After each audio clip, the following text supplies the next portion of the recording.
and unstoppable women, together with allies who are here to shape the future. It is my honor to acknowledge our distinguished guests who have taken the time to be with us today. And I would like to start with Her Excellency, Christine Grau, the Distinguished European Union Ambassador. And thanks, yes. We also have Her Excellency, the South African High Commissioner to Tanzania and the East African Community, Noluthunda Mayende Melepe. Karibu sana. Okay. And we're privileged to have the first daughter of Kenya and founder and CEO of the Young People Network International, Charlene Ruto. Reverend Doctors Vernon and Annie Fernandez. Leaders, visionaries, ladies and gentlemen. Welcome to the third annual Women Accelerate Executive Summit 2025. For those of you who just came in, my name is Judith Siquera, and I'll be your co-host and MC, and I will be assisted with my co-facilitator, Claire Caroline, who will introduce herself later on. So it is my profound honor to gather today with you under this theme of Unstoppable Woman. This theme not only celebrates the resilience and determination of women who rise against challenges, but also inherently calls for accelerating action towards gender parity and empowerment across all spheres. So today we mark not just a summit, but a pivotal movement that defines how women navigate leadership spheres, shatter barriers, and secure their rightful place in business and beyond. So we are thrilled for the third year in a row to present an exceptional lineup of speakers. I'll be giving everyone their due and introducing them separately as they come on stage. Each will share their invaluable insights on how we can take proactive steps to shape a more inclusive and equitable world. So as we embark on today's discussions, I would also like to recognize the crucial role of our sponsors, without whom it would be impossible to have the event of this quality and this scale. So in no particular order, we would like to thank Revolution Events, GemPoint, Bank of Africa, Automark Certified Pre-Owned Vehicles, Speedy Print, Urban by City Blue, CRDB Bank, Express Rent-A-Car, Nia Beauty, African Star Premium Hair Edition, ATN, European Union, Tanzania Women Chambers of Commerce, JC Decau, UN Women, In Focus Studio, Johari Rotana, Accelerate Business Group, UTT MS, CP Studios, and Trademark Africa. So, reflecting on our journey from the first summit, which focused on breaking barriers, to last year's theme of igniting the fire, we now stand ready to accelerate action, moving forward with resolve and unstoppable momentum.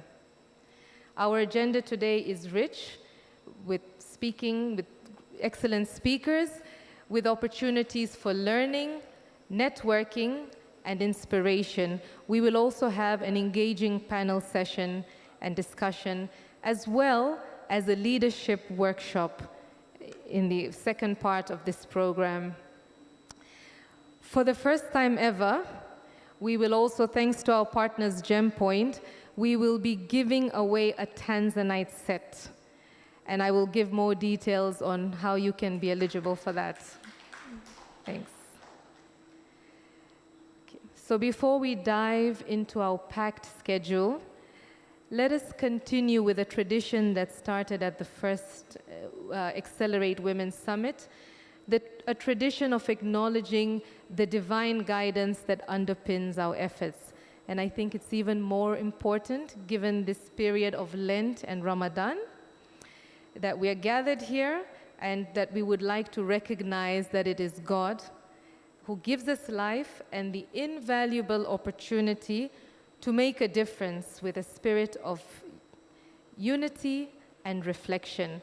And with that, I am honored to invite Reverend Dr. Annie Fernandez to open us up in prayer. Karibu, DJ.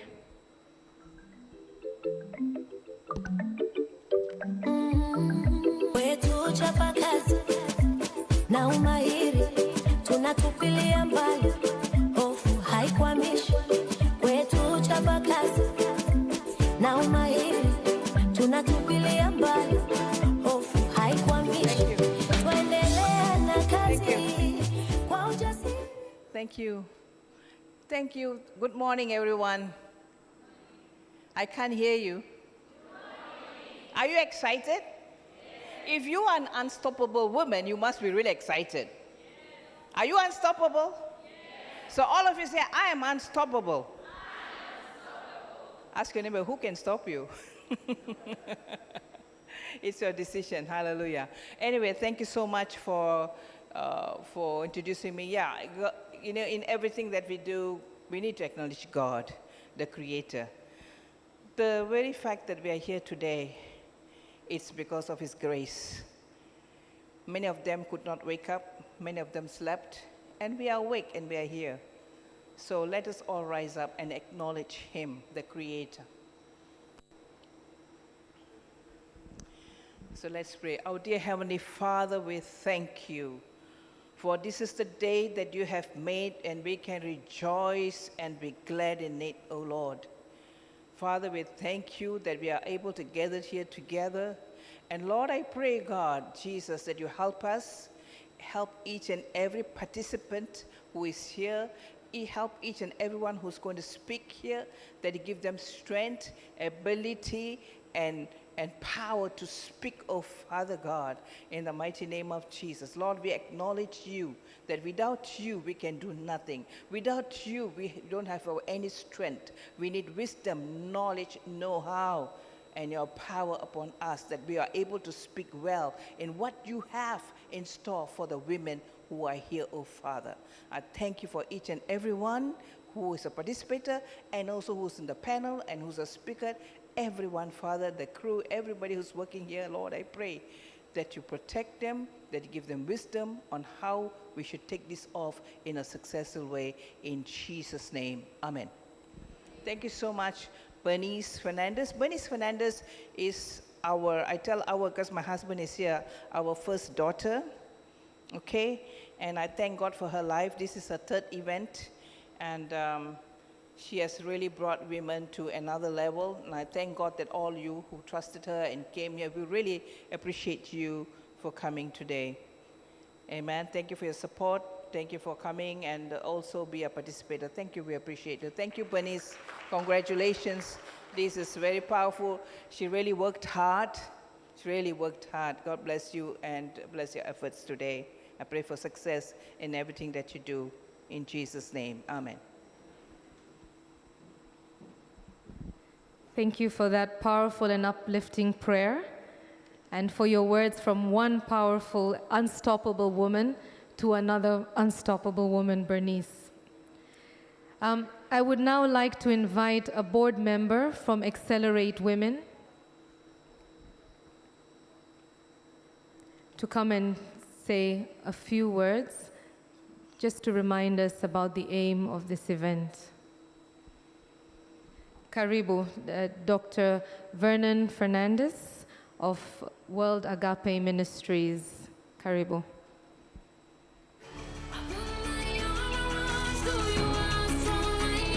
Asante. Well, a very good morning to you, wonderful people. I look at all of you and you look so beautiful.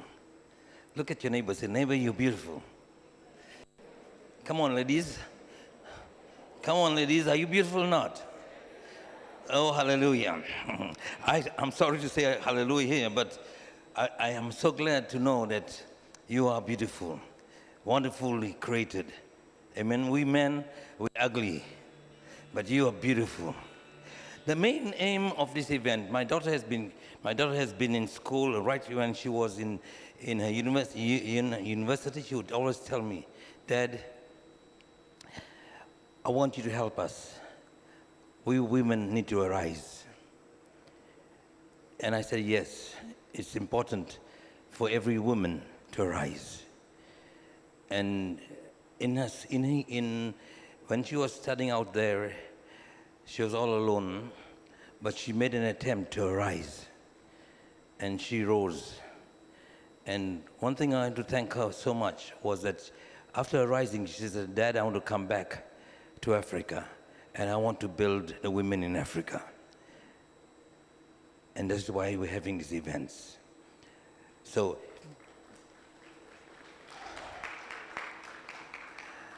it takes one with a vision to lift up the rest. It doesn't take us all. It takes one with having a divine vision to take somebody else to another place.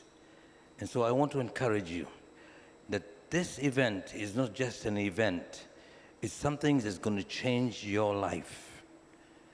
I want to give you a small story of my dad. My dad was a mechanic, and he used to repair very different vehicles, from motorbikes to cars to lorries and to tractors. And as we were young, he would take us to the workshops. And so I was a bit naughty. So I would go into the workshop, and Daddy was not around. I would go in and start the car and hold the steering and then press the accelerator. I would press it, and I would like the feeling that the engine could be heard. And so one day Dad came to me and said, who gave you permission? I said, Dad, you're an example. So the other time I went, when he took me to the tractor shop, the tractor is big. I was very small. I climbed up the tractor, went up, and then I started the engine again, and I was holding the tractor, and then I started revving. I'm revving, but the tractor's not moving. What is my story about? Most of us, we have much power in us. Women, you are powerful. Women, you have things that you can do.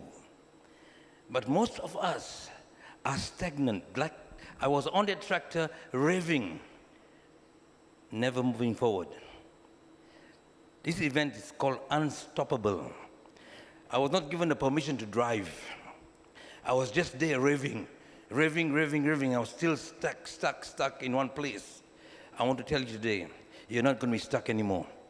You are going to rise. You're going to take another turn in your life. You're going to go further to places nobody can stop you. And I want to encourage you.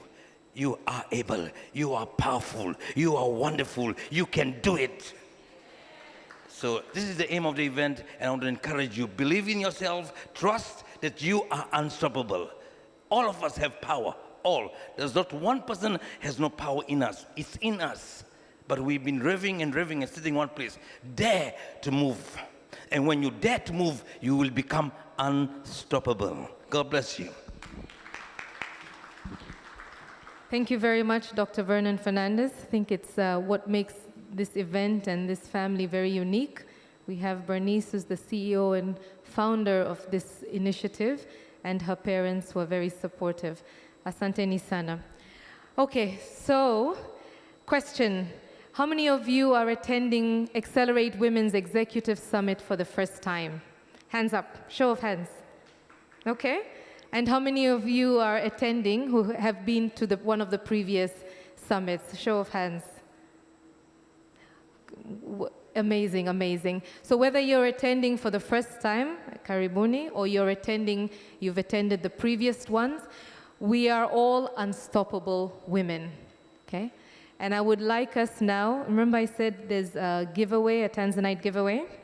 So I would like us now for the next 2 minutes to think about what makes you, what makes us, what makes a woman unstoppable, and post it. That's our hashtag. Post it, take a picture, tell your neighbor, and the person who has the most likes on their post, okay, and I think our cutoff time is 11:30, they will be the winner of this wonderful Tanzanite set. So DJ, let's give them 2 minutes to think about what makes you unstoppable and post using our hashtag.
DJ, thank you so much.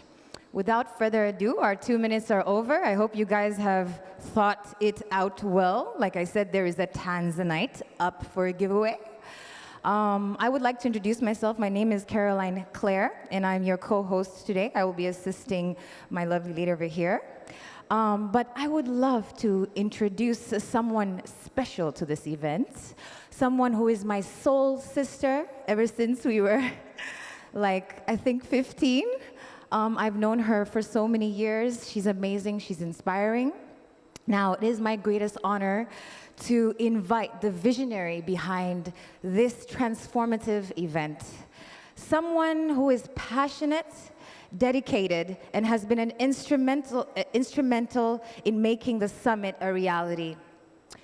As the driving force behind Accelerate Women Executive Summit, she has created a platform that empowers, inspires, and catalyzes change for women across the region. Bernice Fernandez, Karibu. As she says, she believes, into whom much is given, much is required, and is committed to giving back to the community. Karibu sana, Bernice. Thanks.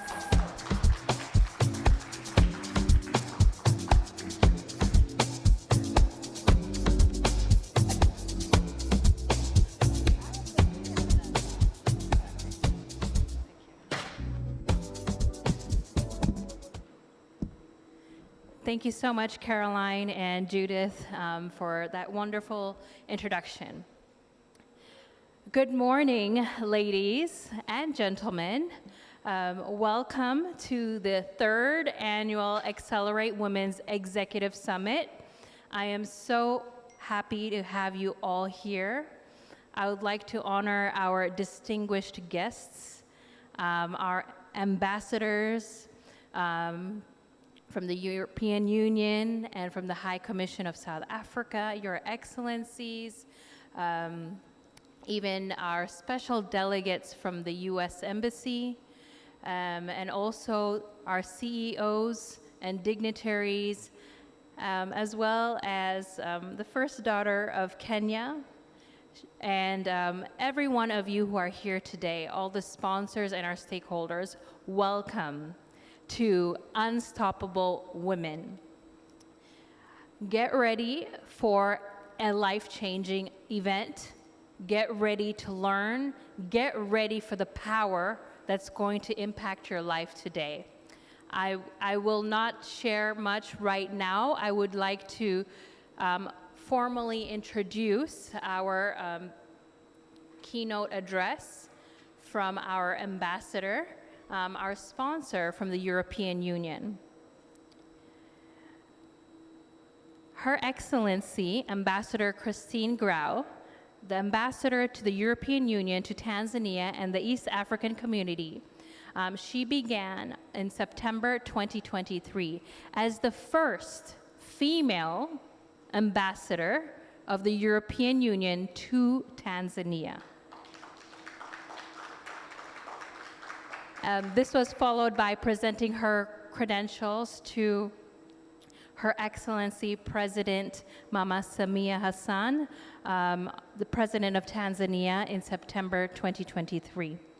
She has had an extensive years of experience in public administration and within various roles within the European Commission and the European External Action Service, including such as external relations, enlargement and neighborhood policies, migration, human security, as well as justice and home affairs. She has previously been posted in Guinea, Conakry, and Romania. She has a strong interest in further exploring Tanzania in all of its aspects, whether it's cultural, social, political, or economic. And she's also looking forward to learning more Swahili, and she's especially committed to gender equality, gender equity, and women economic empowerment. And through the European Union, she has been pushing initiatives to inspire women to lead through their Inspire to Lead campaign. So, without further ado, I would like all of us to stand up as we give Her Excellency, Miss Ambassador Christine Grau, a warm welcome. Karibu sana.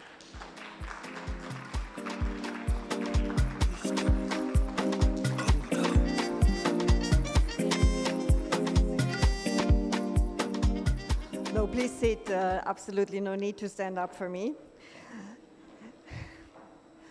I just want to say a word also because when Bernice asked me to give a speech today, she also asked me to put a bit more personal things as well.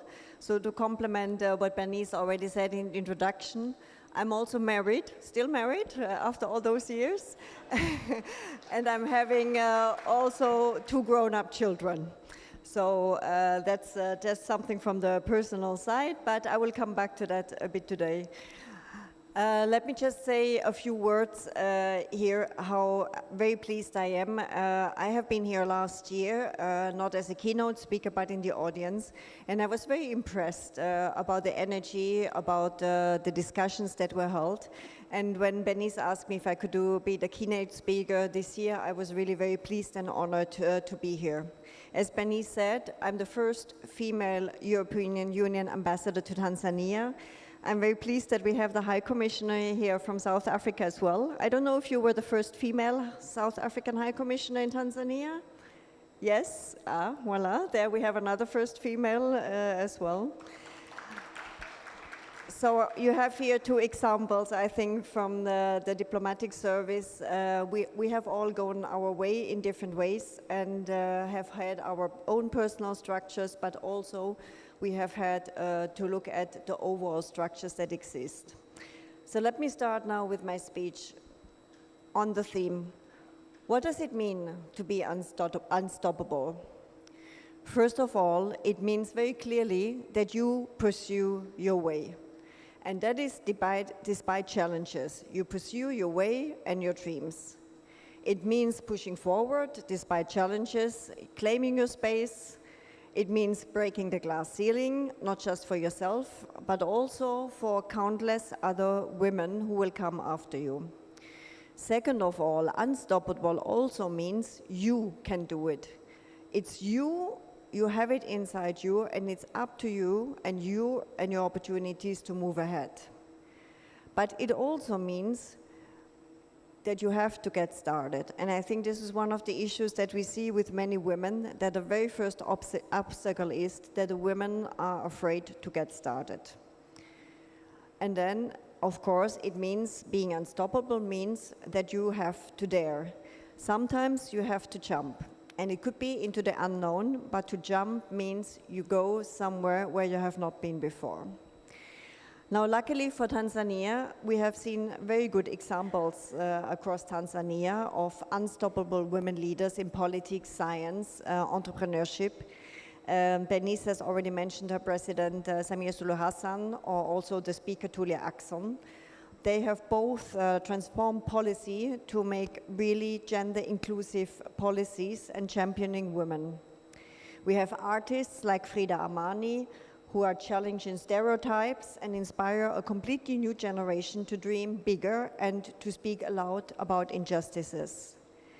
We have engineers in Tanzania and entrepreneurs like Diana Mbogo, who have built a thriving business against all odds, creating jobs and opportunities. And we have a speaker today here, whom I met for the first time, who will also is an entrepreneur, looking forward to that.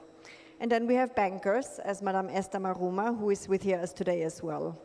A very good example of women in the banking sector.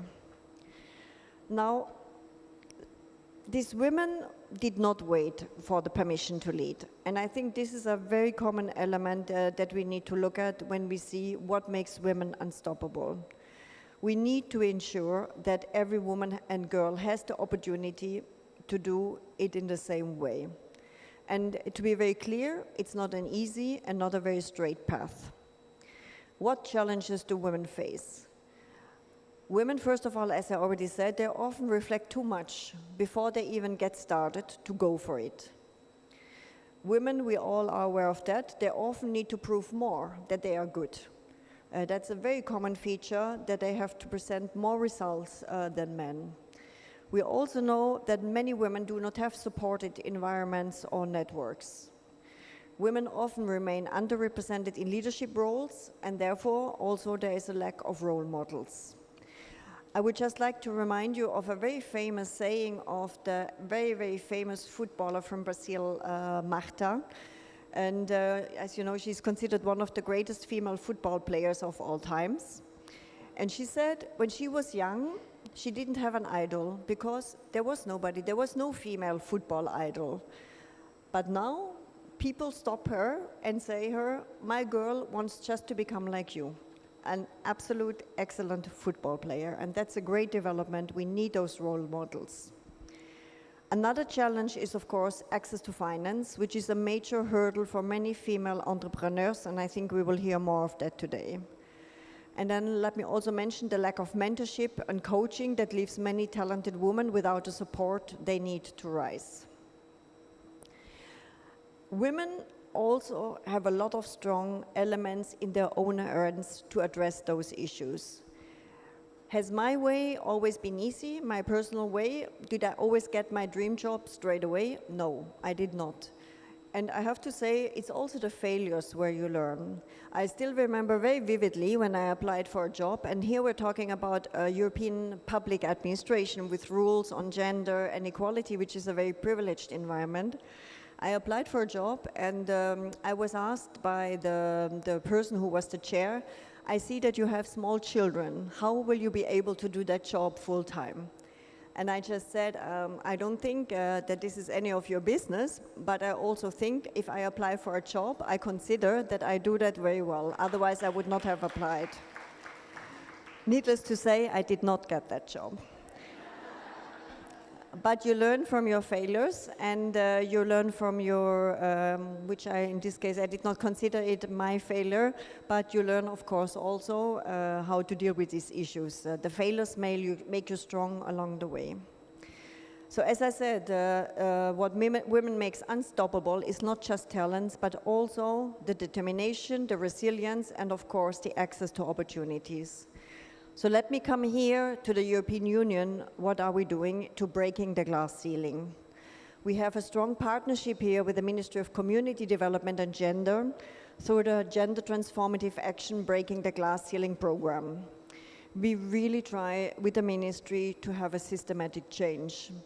We have committed more than 90 million euro over 6 years to support policies and to enable the environment, to accelerate women's rights, especially also to enhance the access to economic opportunities for women entrepreneurs.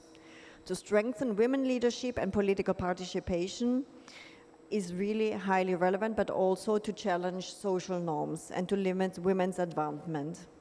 We will see now today one of the elements of this program, which is the Inspire to Lead campaign, where we are showcasing unstoppable women.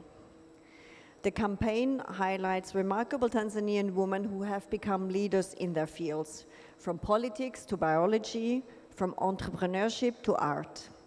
Their stories are really a proof when women are given opportunities, how they thrive, how they lead, and how they transform entire communities. As we champion women's empowerment, we must also recognize, however, the role that men and boys play in this journey. Gender equality is not just a woman's issue, it's a societal issue that requires the engagement of everyone, regardless of the gender. And to have real progress, we must create a culture where men actively support gender equality as allies, mentors, and advocates. It is also an issue for me, and we have discussed that very often with my network and my community, how you educate the children, the girls, but especially also the boys.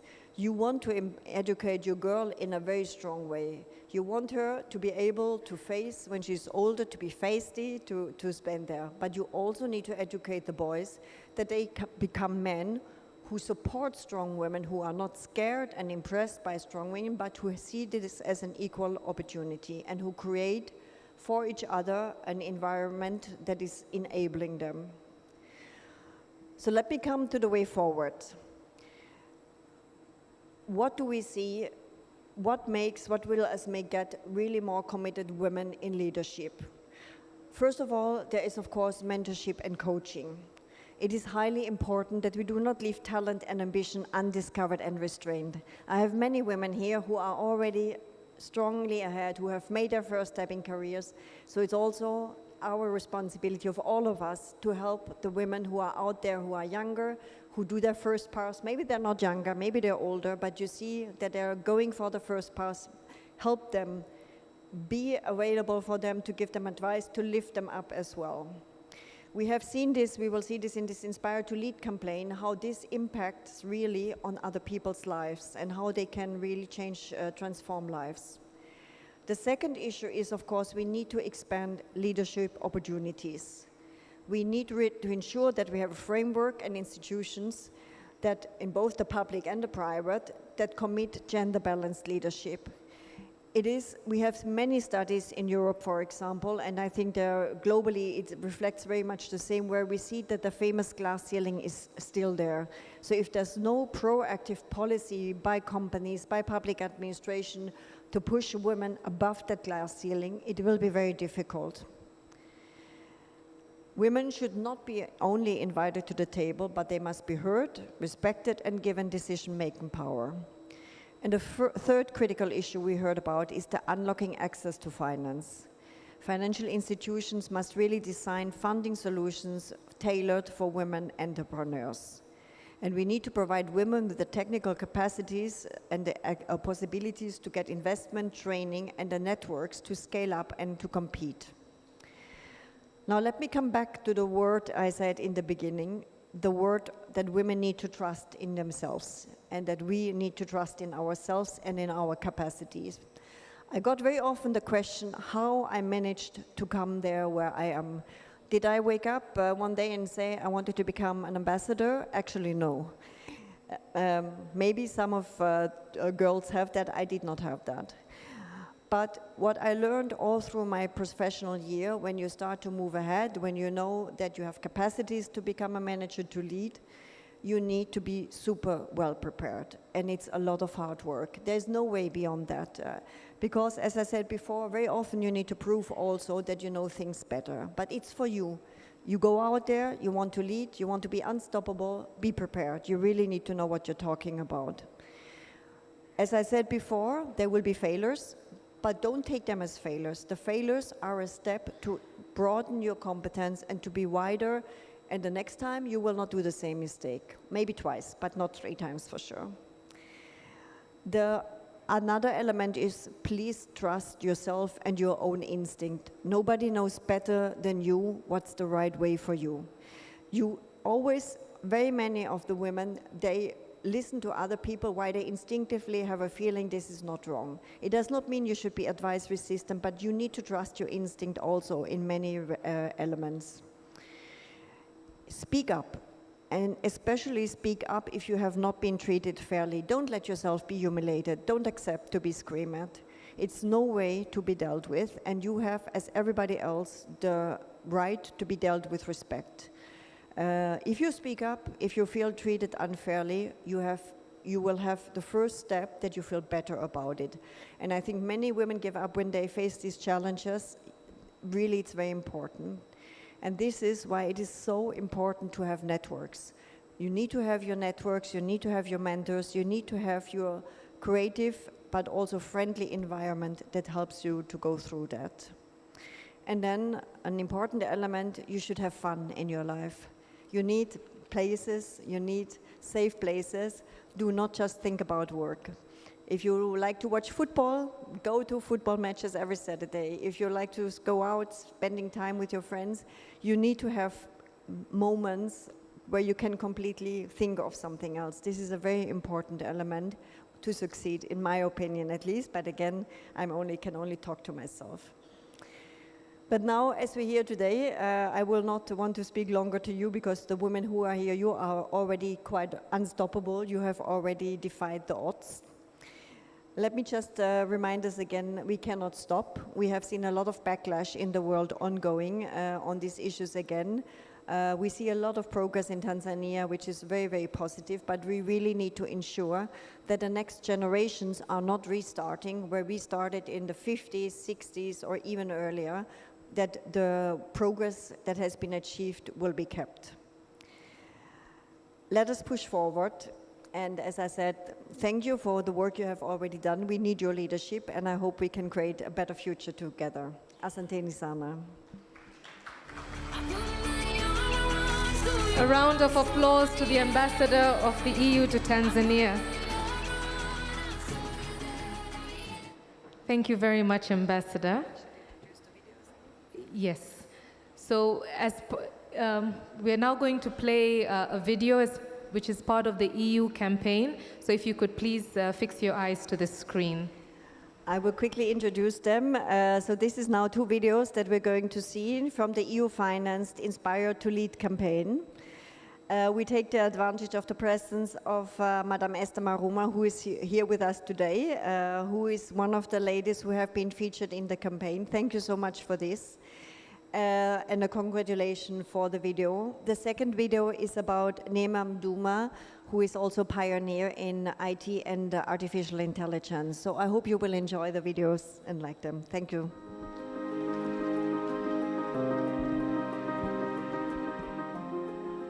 My name is Esther Cecil Maruma. I am the CEO for Bank of Africa here in Tanzania. The support that has been available to me in my career and really has fueled my progression into this role today. One, organizational support. There has been real support from leadership Here's where you're given an opportunity and trusted to try something new. Not been very easy for ladies to get those kind of opportunities. But I also have the second opportunity, which is a supportive family. And this is really the backbone of your ability to be able to progress. It is expected that to be successful in the financial industry, that you must have had a background or educational background in courses or degrees such as finance, accounting, probably economics. However, my background was quite different. I attained a bachelor degree in environmental sciences and joined the financial industry through a graduate management program by one of the international banks here in our market. I think some of the challenges that are faced by women in the corporate world have been talked about in many forums. But if I was to talk about what I have experienced is gender bias and natural stereotype. Finance is not a simple subject, and you find that some roles in finance are considered more geared towards men. And therefore, even when making hiring decisions, we find that there's almost an unconscious bias to skew towards more of the male interviewers than women who are trying to access the same jobs. The fourth element is work-life balance. As we know, the gender roles are critical in continuation of community. And naturally, women are inclined or expected to play a more significant role in the home and taking care of the family. So their need for time off, maternity leave, and the like in the middle of a project can actually impact your ability to demonstrate your commitment and can impact you negatively in being chosen for bigger, more strategic projects that are key for driving the organization's success. Given that we don't already have a lot of women in leadership, younger women trying to climb the corporate ladder often lack mentors who are also women and sponsors who are sitting in the offices or the boardrooms where they are not present. And I think this continues to be a challenge. We are still very few at C-suite and board levels. And as we increase opportunities for women at this space, then we can be mentors and sponsors for the younger women looking to grow in the finance industry. And I think the fifth one, which I seem to see happen more often than not, there is a significant pay difference for the same exact role, for the same exact industry, between what a man would be paid and what a woman would be paid. And there are opportunities for leaders in the organization, both men and women, to drive the push towards equitable pay for the same delivery and the same type of role, especially if you also demonstrate the similar capability as your male counterpart. I believe there's a lot that can be done, but if I could say one thing that I believe that I can do while in this role, really is to work with the women in my organization to find an innovative way to create equity for them, ensuring that we understand that women have the dual role. As much as they want a career, they do have the responsibility at home. And how flexible can our policies be to allow them to be able to deliver on both very important roles, both for the community and for their own family, and also be able to drive their own ambition and career. In order to really get more girls interested in finance, we need to consider their understanding of what the financial industry is. One of which that is key is integration of financial literacy in education programs. And this can be played by both government institutions in terms of enhancing the curriculum, but also in terms of private sector in taking the opportunity to be involved in financial inclusion and financial literacy programs outside of our normal business. Shawishika kuongoza. Naanza na mimi.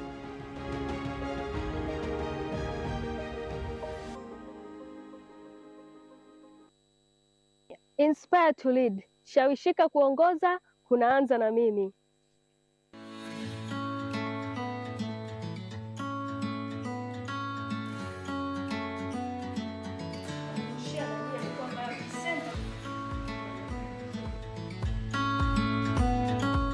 Jina langu naitwa Neema Mduma, ni mhadhiri mwandamizi kutoka Taasisi ya Afrika ya Sayansi na Teknolojia ya Nelson Mandela iliyopo Arusha, Tanzania. Na pia ni mwanzilishi wa Baki Shule Initiative ambayo imelenga kuwahimiza wanafunzi hususan wasichana kusoma masomo ya sayansi. Pia mimi ni kiongozi wa miradi mitano ambayo inatumia teknolojia hii ya artificial intelligence au akili mnemba kwa ajili ya kutatua changamoto mbalimbali kwenye jamii zetu, ikiwemo kwenye kilimo, afya pamoja na elimu. Nina experience ya kufanya kazi kwa miaka 10 katika kufundisha na kufanya tafiti, na ukiachilia hicho kwenye upande wa familia, mimi nimeolewa, lakini pia mimi ni mtoto wa mwisho katika familia yetu. Kuanzia nikiwa mdogo nilikuwa nafanya vizuri sana kwenye hesabu. Kwa hiyo wazazi wangu pamoja na walimu walinishauri na wakasema kuwa uhandisi utanifaa zaidi. Kwa hiyo wakati nikiwa mdogo nilikuwa naamini huko baadaye nitakuja kuwa mhandisi. Lakini nilivyokuwa mkubwa nikaja kugundua kuwa dunia inapoelekea inaenda kwenye uchumi wa dijiti ambapo kila kitu ni kuhusu sayansi na teknolojia. Kwa hiyo nikahama kutoka kwenye uhandisi na kuamua kusoma kwenye sayansi ya kompyuta. Teknolojia ni ya muhimu sana kwa sababu inaweza ikachochea ubunifu, lakini pia ikatusaidia katika kupandisha hali zetu za maisha kwa namna moja au nyingine. Hebu jaribu kufikiria kuwa unatatua changamoto katika jamii yako kwa kutumia simu au kwa kutumia kompyuta. Kwa hiyo mimi nafikiri teknolojia ni kitu kizuri ambacho watu wengi wajihusishe nacho, hususan wasichana. Wasichana wengi wanakutana na changamoto mbalimbali, hususan katika jamii ambayo inatuzunguka. Na wengi wamekuwa wakiaminishwa kuwa sayansi na teknolojia sio kwa ajili ya wasichana. Lakini ukiangalia mfano mzuri ni mimi, ni msichana na nimesoma katika mazingira haya ya Tanzania na nimeweza kusoma sayansi na teknolojia. Wakati nikifanya tafiti nilikuwa napita katika shule mbalimbali za sekondari, nikagundua kuwa wasichana ni wachache katika sayansi ukilinganisha na wavulana. Na hivyo nikaona ni lazima nije na kitu cha kuweza kuwasaidia wasichana hao. Nikaanzisha programu ambayo inaitwa Baki Shule ambayo imelenga kuzunguka katika shule mbalimbali za sekondari Tanzania. Na ninapozunguka katika shule hizo napata wasaha wa kuzungumza na wasichana, kuwaelezea umuhimu wa sayansi na teknolojia na jinsi gani wanaweza kutumia sayansi na teknolojia katika kutatua changamoto mbalimbali katika mazingira yao. Kupitia programu hii ya Baki Shule nimeweza kuongeza idadi ya wasichana wengi na kuongeza morali kwao kuweza kutamani na wao siku moja waweze kusoma masomo ya sayansi na teknolojia na kuingia katika hii industry ya teknolojia. Katika miradi ambayo ninaiongoza sasa, tunatengeneza tool ya AI ambayo kupitia simu ya mkononi tunatengeneza teknolojia ambayo itawasaidia wakulima kuweza kugundua magonjwa pamoja na wadudu waharibifu ambao wanaweza wakaharibu mazao yao kwa kutumia simu ya mkononi. Katika projekti hizi ninazozifanya kuna changamoto ambazo tunakutana nazo, mfano upatikanaji wa data unakuwa saa nyingine inaweza ikachukua muda mrefu sana kuweza kupata data, lakini pia kupata watu wengi ambao wana knowledge na skills kwenye upande wa artificial intelligence bado ni changamoto. Kwa hiyo katika kutatua hii changamoto tunatakiwa kuweka investment zaidi hususan katika upande wa fedha ili kuhakikisha kuwa tunakuwa na data za kutosha zitazoezesha kutengeneza mifumo ambayo itaenda kusaidia wakulima wetu, lakini kuwe na program mbalimbali za kuweza kuwasaidia wakulima kuweza kutumia mifumo yetu kwa haraka na urahisi. Changamoto ambayo inawakabili wanawake wengi na wasichana katika hii field ya artificial intelligence, naweza nikasema kuwa ni gender bias pamoja na stereotypes. Yaani mara nyingi wanapata shida kuangalia ni jinsi gani wanaweza kubalance kati ya kazi pamoja na maisha yao kwa ujumla. Kwa hiyo wakati tunawahimiza wasichana kuanzia umri mdogo kuwa wasome masomo ya sayansi, ni lazima tuwaambie kuwa wanaweza wakafanya vizuri sayansi, lakini pia wanaweza wakaweka vizuri familia zao. Ujumbe wangu kwa jamii ni kwamba kwa pamoja tushirikiane kuwahimiza wasichana kuweza kusoma masomo ya sayansi, kwa sababu tunaamini kama tutaweza kuwaelimisha na kuwawezesha wasichana, basi tutaweza kupata suluhu ya changamoto mbalimbali ambazo zinakabili jamii yetu. Lakini ukiachilia hapo, pia tunaamini kuwa wakati tunawasaidia wasichana, hatutakiwi kuwasahau wavulana. Hivyo wavulana nao tuungane nao kwa pamoja kuhakikisha kuwa ndoto za wasichana na wavulana zote zinatimia. Inspire to lead, shawishika kuongoza, kunaanza na mimi.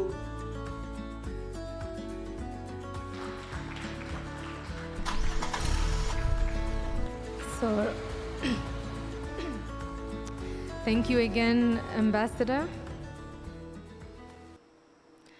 Thank you again to the Ambassador of the European Union for her speech, for her invaluable insights on how as women we can overcome barriers in the professional space. And I think we could all resonate with some of the things she's had to experience. And we would also like to applaud Cecile Maruma and Nema for their achievements.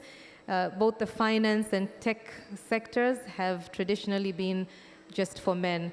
And we are really privileged to have Cecile Maruma, who will be in the panel discussion later on. So just a round of applause for Cecile Maruma and Nema. So we received apologies from the UN Women Country Director, Hudan Adu. She was supposed to be here today, but we would still like to recognize her, as she was together with the ambassador of the USA. She had actually launched the first Accelerate Women's Executive Summit 2 years ago, and she really wanted to be here today. So we do want to recognize her. It's also 30 years of the Beijing for Gender Equality, and I think sometime this month they sat down to review in addition to, or aside from the challenges that women are still facing, there's also a lot of progress that has been made, and we're also grateful to platforms like this. Okay, so ladies, are we ready to loosen up? Are we ready to have some fun? Okay. So what better way than to loosen up a little than to have a comedian come and tell us a few jokes. And this comedian is very special. You know, they say that when you find your purpose, you go all out. And that's exactly what our next guest did. And I personally have a few questions because he left the HR space to do comedy, and I'm in the HR space. But I would like to invite all the way from Kenya, Patrick Obai, popularly known as Mama Akuth. Patrick, karibu sana.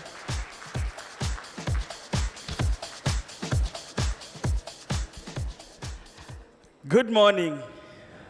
Good morning. Are you happy today? Please stand up for a minute. Please stand up for a minute. I know we have taken breakfast. We might be feeling a bit heavy. So I want you to do what I say. Do what I say and what I do, right? Do what I say and what? Okay. When I say bado, bado. Bado, bado. Bado. Ba. Bado, bado. Bado. Ba. Now I want you to do what I say and not what I do, right? Do what I say and not what I do. Right? Did you get it the first time, yeah? All right. Bado, bado. Bado, bado. Bado. Ba. Bado.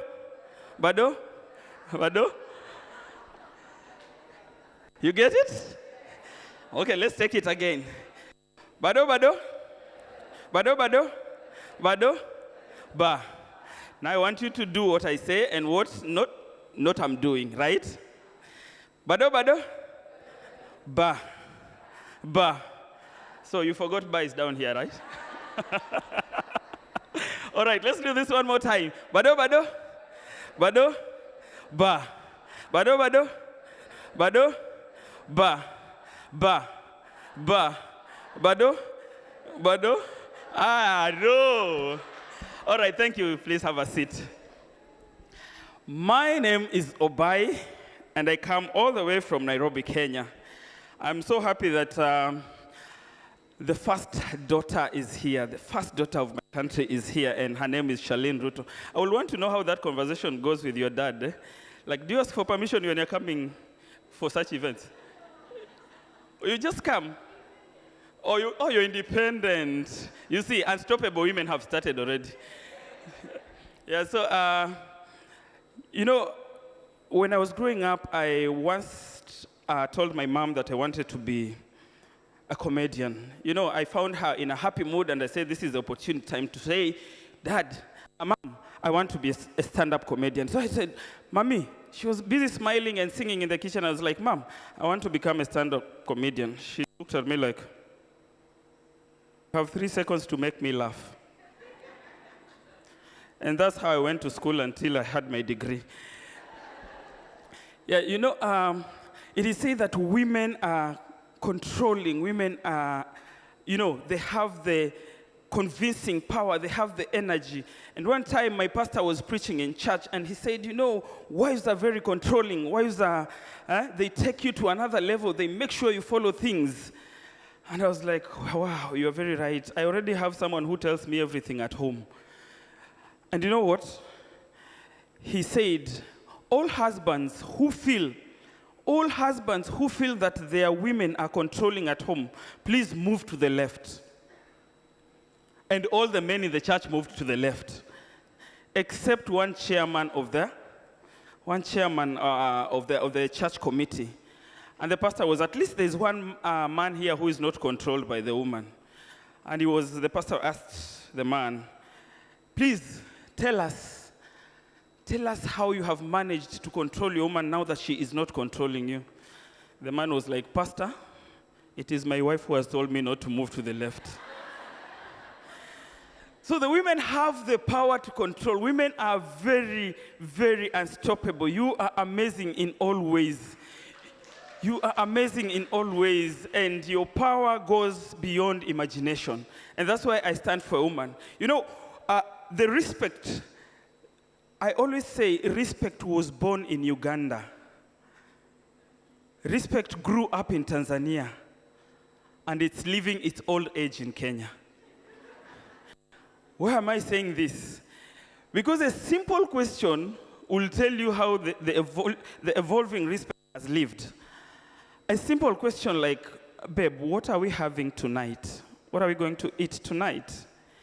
In Uganda, generally, the culture is the women would kneel down and say, oh, my husband, you know, I have prepared matoke, I have prepared fish, I have prepared mereyona. Mereyona means every food that you would want to eat. In Tanzania, basically, a woman would be like, mume wangu, asante sana, chakula kimeandaliwa, ni chakula cha kwanza na kuna chakula cha pili. Utakula kipi kwanza? You know. And in Kenya, you ask such a question, mark you've had a very good day. During the day, you have laughed, you have been smiling. And the question would be like, babe, what are we eating tonight? And the answer, did you marry a gas cylinder? Ulioa mtungi wa gas. So that is how respect has been born in Uganda, grew up in Tanzania, and it's barely surviving in Kenya. And that's how we have our strong women.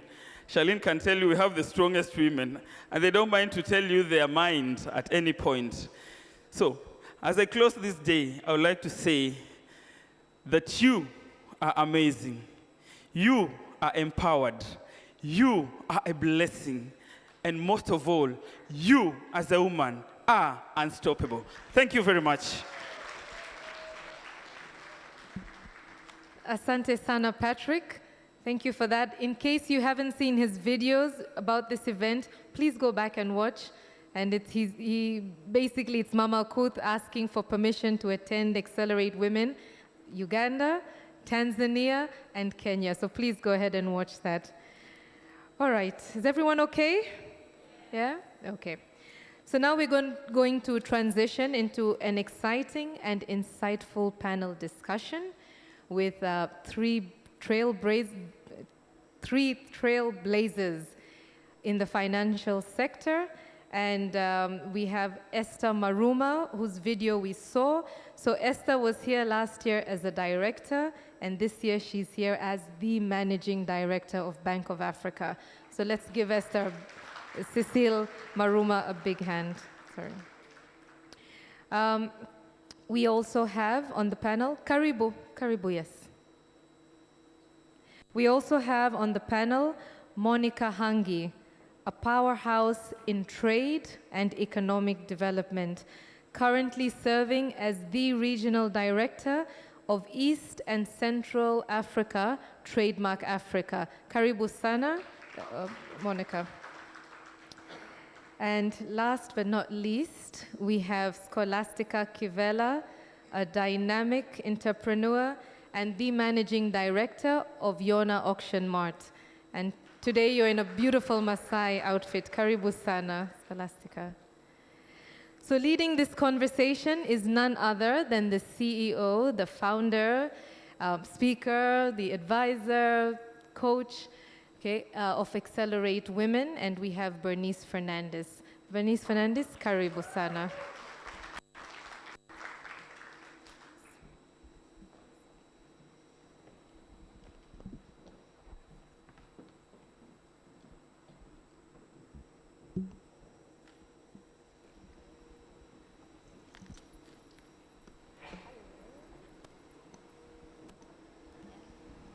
Thank you very much, Judith. And thank you, Mama Akoth, for coming all the way from Kenya. So I'd love to lead this powerful, unstoppable woman executive panel with incredible leaders in different fields. So we have one leader in the banking industry where she's climbed the corporate ladder and reached the top in the business world, in the private sector. And then we have another leader who has climbed up the nonprofit sector and really making change and impact in the development world. And then we have our final leader who has climbed up the entrepreneurial sector, where she has built business from scratch into billions. So I'm really excited to host this panel, and I would love this to be engaging because we're here to learn, and I really want us to be ready to learn. So if you have questions, please send them in the DMs or tweet them with the hashtag #UnstoppableWoman, and we'll look at the questions that you have coming in while we go. So I'd like to start us off with Esther. You had a beautiful video for the Inspire to Lead campaign, and it is an honor to have you back here, promoted to a new title and level. We love to see women coming back to the next level, because you never know who you're sitting next to here in the room. You never know who you're sitting next to, and so it's a dynamic room of powerhouse and change makers. So I'd like to ask you, in your career, and I want to know your story, what was the turning point in your career where you said, I'm going to focus, I'm going to have a laser focus, a vision to really climb up to the top and become a CEO one day? Did you always have that dream? Or did it just come to your plate, or somebody offered it to you? And what were the secrets to your success? Because you are a young CEO, but a very credible CEO. I'd love to know, what was your journey like in your vision, in your career road mapping, and until you became a CEO? Thank you very much, and thanks to all of you for being here. Really, I believe that for me, when I started my career, it was more about being able to take care of my daughter. And I want to share this story because, number one, it's not a secret, but to a lot of ladies, right? I was coming out of university, 6-month-old daughter, and I was on my own. So my first job was about making sure I can demonstrate to my family that their investment in me is not waste. And the fact that I made a mistake, or maybe I went too soon with regards to getting a family, it doesn't mean therefore it is the end of me. And I think I wanted to share that today, most importantly because many women are facing many, many different challenges, but it doesn't make or break you. That is up to you. So for me, when I actually noted that I wanted to be CEO, it was a little bit later in my career, roughly about 4-5 years in, when I noted that a lot of the things I needed to be able to be successful, to be able to do exactly what I wanted to do, which was take care of my daughter, and be able to do it in a meaningful way, give her better education, make sure we are in a home that is safe and well-stocked and no challenges with rent. To get to that level, I needed to be able to grow quickly. And I wasn't having a problem with the hard work, but it wasn't being seen the same way. And every time there was an opportunity for promotion, even though delivery was the same, it was always a safer choice for the leadership to go with my male counterpart. I was very young, single mom, and they knew that probably my needs would be outside of what they needed. So the day I noted that I wanted it badly enough was, I was at head of trading at the time. My leader, the good thing is, was a lady as well, had just gotten a program to go and study outside of the country for about 1.5 years. And the organization was working on bringing in a replacement from Kenya to be able to do her role for 1.5 years while she's studying, so that her role is still available to her when she's back. But it took a while, thanks to Magufuli. We had about 3-4 months where we could not get a work permit soon enough. And without asking permission, I took on the additional role of doing what needed to be done at that leadership role, also delivering my role, and also delivering on a parallel role for a colleague who had decided to go into a different department at the time. So I was 4 people at once. And I remember I had 4 members in my team where we should have been 7. So, but still we made significant progress in performance. I had to do the heavy lifting, find out what is required, attend management meetings I'd never attended before, and still was able to demonstrate that actually we don't need someone to come in from Kenya. Why don't we give it a try? And it continued for about 1 year, where I had to demonstrate for another year that I could do all 4 roles. And then I realized that I want to be in that table that fixes that, because it shouldn't be that difficult. It should have been immediately, who do we have in our team who can pick up the slack? It should have been, what kind of training can we give her? What kind of support can we give her so that she could do it in the meantime? Because it was also an opportunity for me to learn. There was no reason why you bring in someone from another country if you have specific talent in-house. So it's not all negative, but the lessons for me were, if you don't put up your hand, you'll not easily be tapped, so go for it. Make a mistake, you'll figure it out along the way, right? Choose yourself, and learn from it quickly and fail forward fast. And it was the best decision I ever made. And from then on, it changed. I gained trust, I was given space, and I was given opportunities after that. But first, I had to find my own space in there for the time I had available to me. Thank you. Thank you, Esther. And that's an incredible story because you said the inspiration came from your daughter, you know, when you just graduated from university. And most times women, when that happens to them, they give up and they say, oh, well, my career direction is over. You know, now I have responsibilities, all my hopes and dreams, you know, they fall into despair. But actually, for you, you use that and you channel that into, no, I need to do this for my family. And also, I really appreciate that you said you noticed there was a talent gap and your organization was going to hire an expat from Kenya to fill the role. And you said, why not me? Why do they need to bring an expat when I have the capabilities to fill that role? And you took on additional roles. And that's a secret to success, because a lot of times people complain, I don't want to do extra work, it's not my role. Sio kazi yangu, sitaki, ni kazi ya wengine. Yani, it's not. But actually, the secret is jiongeze. You know, you have to do the extra.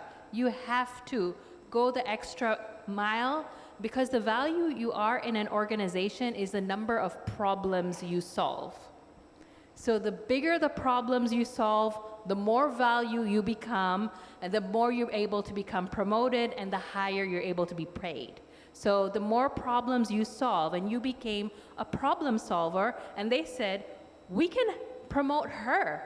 You proved yourself for that year, and they promoted you, and they didn't see the need to hire an expat. So that's an incredible story. Thank you so much. Thank you. So now with Monica as the Regional Director of Trademark Africa, who is also our premium sponsor for today, and in your work for development, in economic development across multiple regions, you also have reached a title where you're not only the country director of Tanzania, but you're now regional director across East Africa. You're heading multiple countries at also a young age, which is very inspiring. Tell us, what was your journey like? Did you ever have a clear path of this is what I want to do? And did you ever think that you could become a country director one day for an international nonprofit organization, working with all the international development partners to trust you, and then also after that, step into a role managing multiple regions, because you're a global leader. Tell us a little bit more about your story and how you got to your level of where you're at. Thank you, Bernice. Good morning, ladies. So today I've learned to say, hi, ladies and allies. So good morning, ladies and allies. Good to be here. Good to see all of you. And Bernice, that's a very good question. In not so many instances do I get to share my story. At times I don't think it is very special, but I see how, you know, every story has an impact and it changes something in someone. When I was growing up, my goal, and I'll tell you, you will be amazed, my goal was to just to come and impress my dad. Can you imagine? That's how it all started. My dad is an engineer, and I was like, one day I want to be someone who everyone can look at and do a job that has a title. That was my drive. Not doing something that cannot be defined or cannot have an impact. So that's how it all started. And when I went to school, I did economics. I'm an economist by profession. All the way, my dream was to one day just, you know, change the world, change from my home. Then I was like, the best I can do is change the country, have an impact at country level. But it took me a while. Why am I saying that? Because I also fell in the same, I'd say, it's not a corner, but I fell in the same trap where with every young lady, that call to be perfect, the perfectionism in every woman. I hope we all can, relate to that. And I really needed to be perfect, according to my own, category, for me to be able to take on a role, for me to be able to do something. I did not allow myself to make a mistake. So I will tell you one thing. As you're growing, as you're actually going through your journey, allow yourself to make mistakes. Esther also mentioned the importance of making mistakes, because out of the mistakes that you make, you get to learn. You get to now do better when you're given a second chance. So I went through that caveat, and what happened, I put myself in a certain box somewhere. So for over 5 years, I worked as a manager. So if you understand the meaning of a manager, it's the person who actually gets the work done, and then the results, the impact, you push it to someone else, your supervisor, for them to run with it. Good enough, I had a supervisor who was a male supervisor, and he was so good at that. So I kept asking myself, am I good enough to actually be able to do that?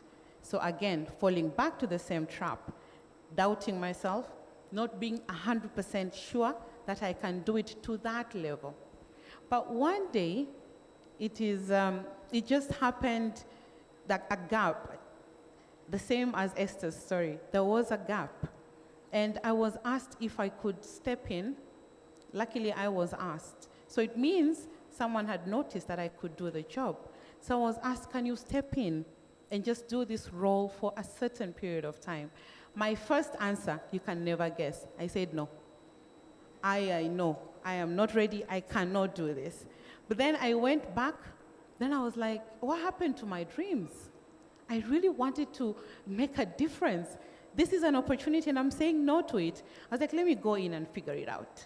So I said yes to start acting in a position of a country director. At that time, I was, swimming in this deep ocean, trying to figure out how do you engage with political leaders, how do you work with the government, how do you engage the partners in country, how do you motivate the team that you work with?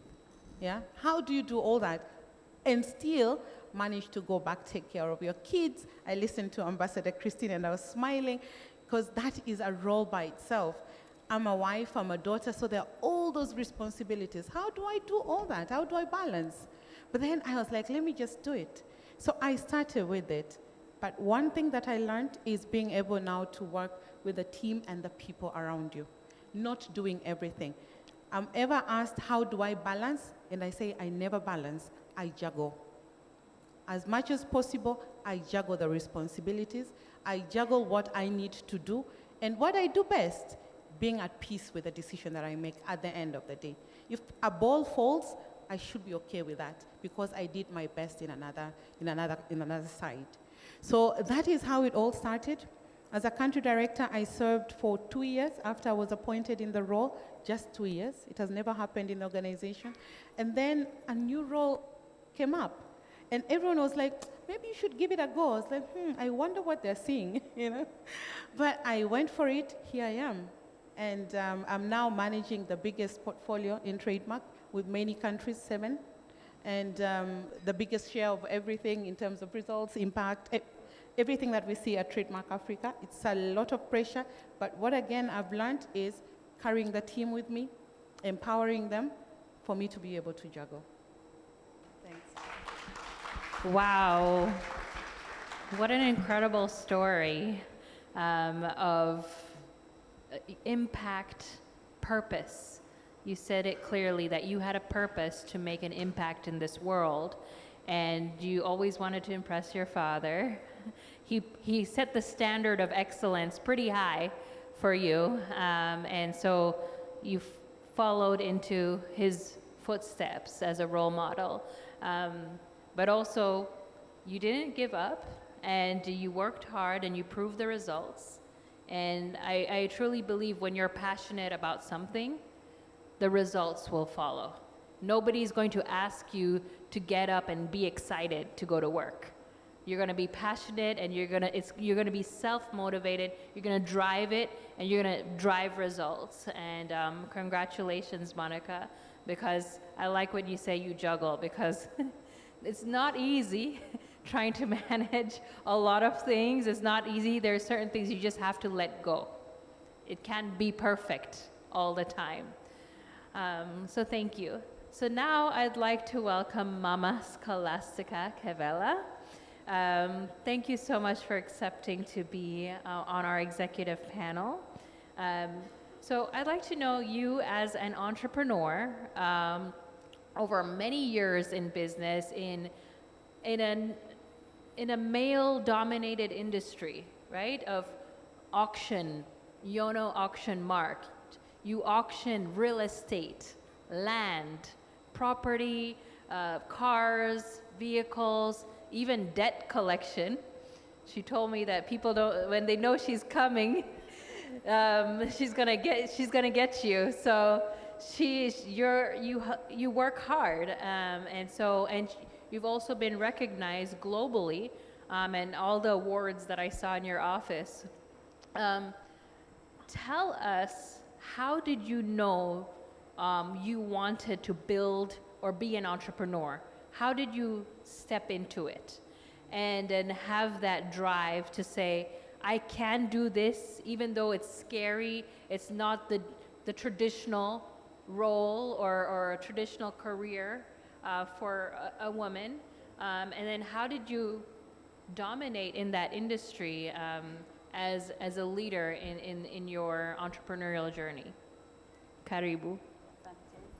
Thank you. Good morning, ladies. Yes, my name is Scholastica Christian Kevela. I'm the Managing Director of Yono Auction Mart and Company Limited. I'm happy to be invited here to this Accelerate Women Summit, which is a very big event. I'm very happy. Thank you very much.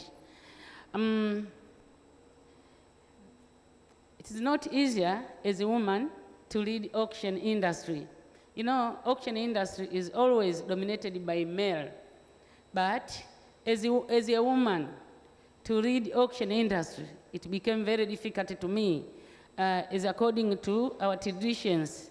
It is a normal practice to see auction industry is being headed by males in our country, but I made it to be a leader in auction industry.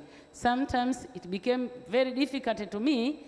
They did not believe that I can pursue, but all the way I make them to believe that I can, because sometimes we meet with muscle man, they try to undermine you as a woman that you cannot. But what I can tell you, my fellow participants, that always you should have your own determination. You should have confidence for what you are doing. And my aim was to show my fellow young woman or woman in Tanzania that there is nothing that this work is for male and this is for women. All of we are equal. We can do each and everything in collaboration. So I wanted to be my aim was to be a big businesswoman, and it has come. I'm married with 6 children. I'm married with 6 children, so I'm a wife. It became difficult sometimes to take care of children, to go to auction industry, traveling around the country. I'm the politician also from Njombe region, you see. So how can I manage all of this? Is about time management. I tried myself to be good in time management. My organization, it has received international awards from France, Paris, Germany, traveling abroad to receive all trophies. It is also is a heavy task for a married woman, is it? Yeah, but what I can say is to be an unstoppable woman, you should decide yourself. It's upon yourself to say that enough is enough. Begging money from your husband, it's not good. To be an unstoppable woman, that means wewe husimamishwi, una nguvu, you have ability, you have power. and my aim was to participate in decision making, because males, they dominate decision making and they make we women to be undermined.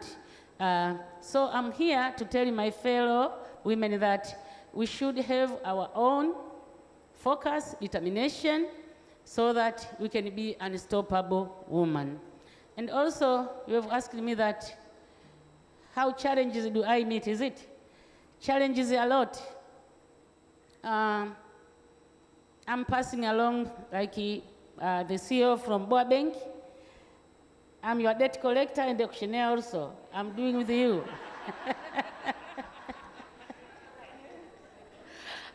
You can see that I'm simple, but if you see me in the field, I'm quite different. I look like a man. I have fried nothing. If you have not paid your debt, you will pay. I'll auction your property. I'll make you crying. So always I'm encouraging people, if they took debts from the financial institution, to pay as they have arranged or they have agreed.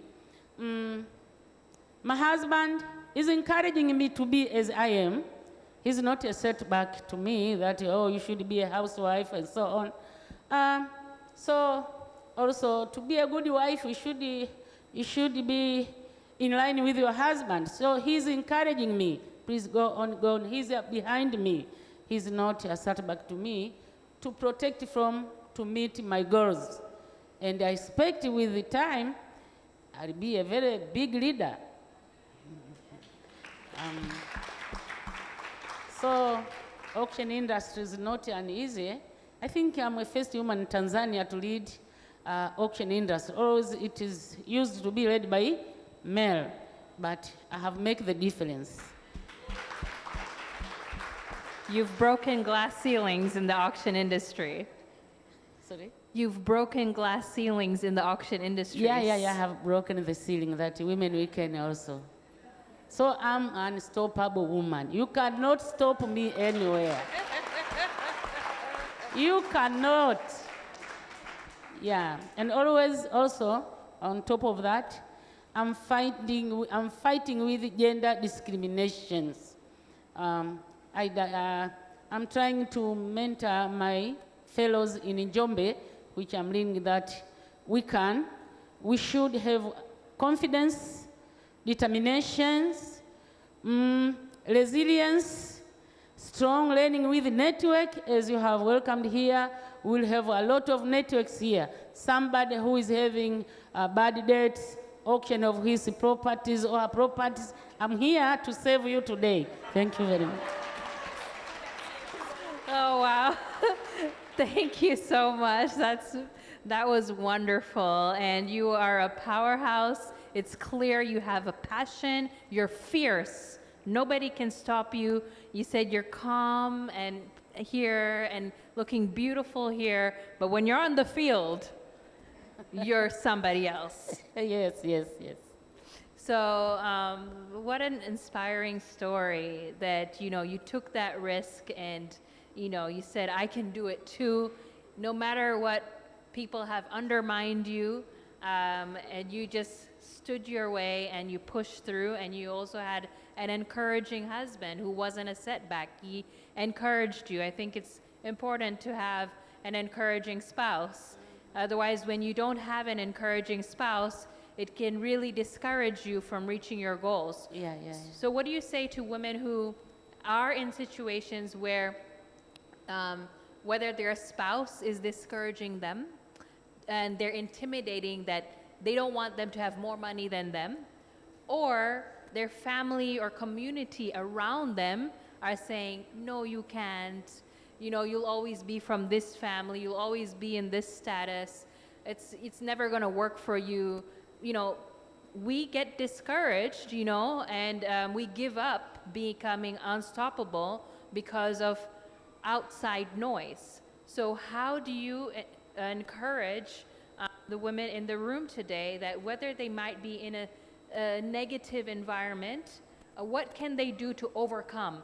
They've come here because they're hungry. They want to learn. They want to overcome and they want change in their life. So what do they need to do to step into their purpose? Yeah, thank you. First of all, before getting married, you should have enough research for your spouses you expect to be married with. But if it comes, you have married with somebody who is not interested to lift you up, you are not born for him only.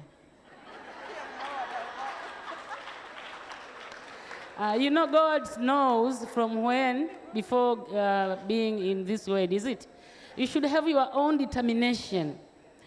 You can be married, but someone undermines you. You should have your own decision to fulfill your goals. Even at this juncture, I'm still learning. I'm in PhD program, you see, at this juncture. But my husband is encouraging me.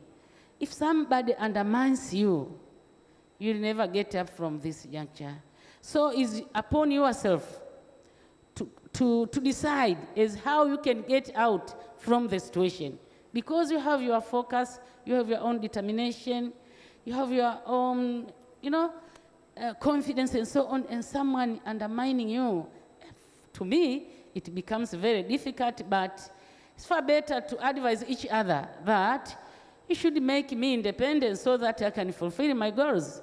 Because sometimes, depending on the male fully 100%, it becomes very difficult for you to raise your goals and to fulfill your goals. So I'm advising you to talk with your spouses. So please let me go.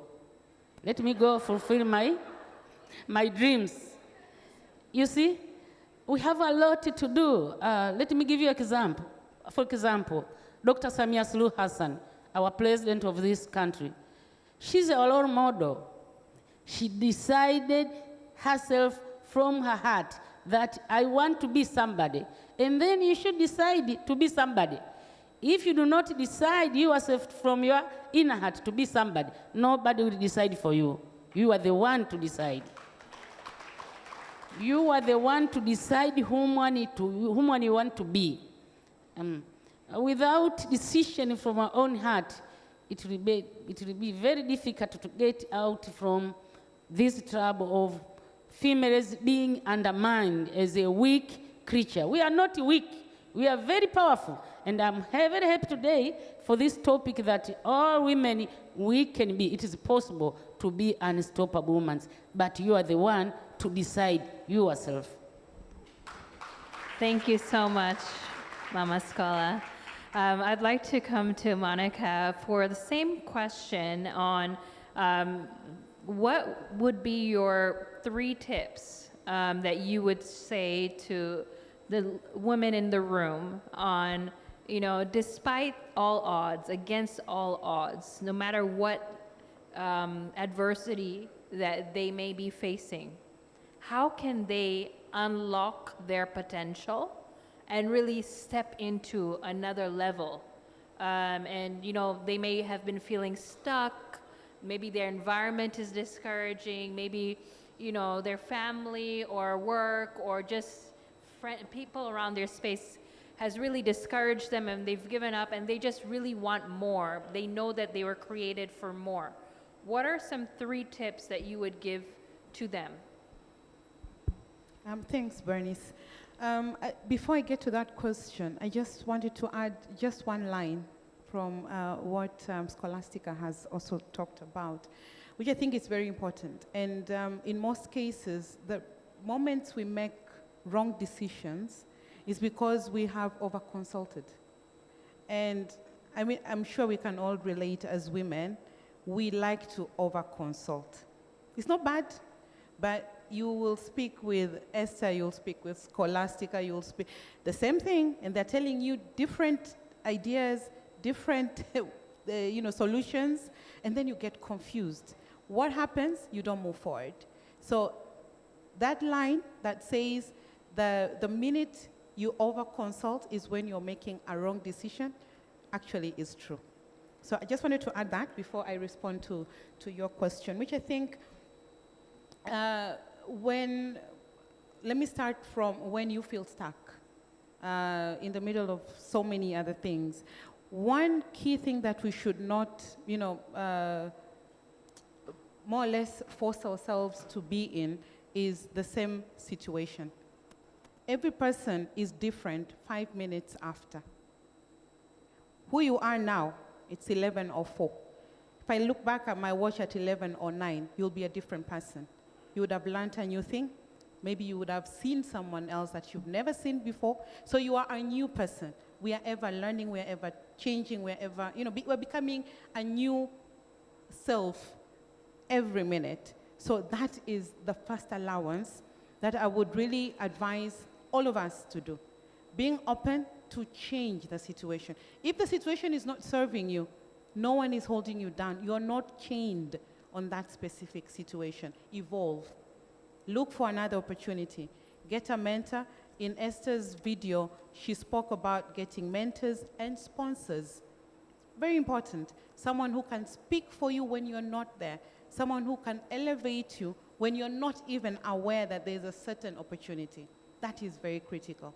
So do that. So it starts with yourself, with one person, oneself, deciding that I don't want to be in this situation, I want to change, and then do something about it.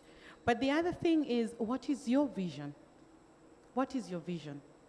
I have met a lot of young ladies, very brilliant, but they're not clear in terms of what is their vision. Who do you want to become? What do you want to do? So that is very critical. What legacy do you want to leave behind? We live here, we're going to pass in this world. What legacy? When your name is mentioned, what do you want people to remember you by? You hear Monica, what is that one thing that comes in your mind about this person?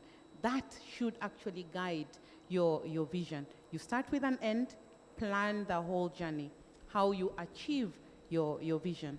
Then the other thing that I would talk about is I think the importance of being able to identify opportunities. So many opportunities, pass us by. I shared my story, how I was this close to letting an opportunity pass. That happens to so many people. And maybe at times it's because maybe we're not looking, we're not paying attention in an opportunity that just goes by. So it's very important to be aware, to actually identify these opportunities. And once you see one, I really encourage you to grab it. Even if you can only do 60% of that role, grab it, do it. You will learn on the job. You will learn based on experiences. You will get somewhere. So that, and I will add maybe one last line, and this goes with what we tend to do every day. And it's very important that we recognize the fact that we have now social media, a lot of technology, platforms that people use. That builds your character. What you do in the social media, what you do in public, what you do in areas where no one is looking at you builds your character and your spirit. So what you do every day, remember, every day, what you do builds your spirit, and that is very important. So what you need to do is to be aware that you have to be making the right choices at each and every given time. Look at the pros and cons, make a right decision. Don't do something just because your friend or your neighbor is doing the same thing. Thanks. Thank you so much, Monica. I really like that you said, don't over-consult, because sometimes when you're confused and you don't know what to do, you'll start asking this person and that person and that person until they will lead you into the wrong direction. So you really have to choose wisdom, and you have to see who exactly are you asking wisdom from. It's very important. I have questions coming in because I'd love, and also we can run a mic because I do want the audience to engage. I have a question for Esther. Of course, there are some women asking if you could mentor them, but what do you think contributes to this dynamic on sometimes female leaders face criticism for not supporting fellow women or being perceived as difficult to work with. How can we foster a culture where women genuinely support and empower each other in leadership?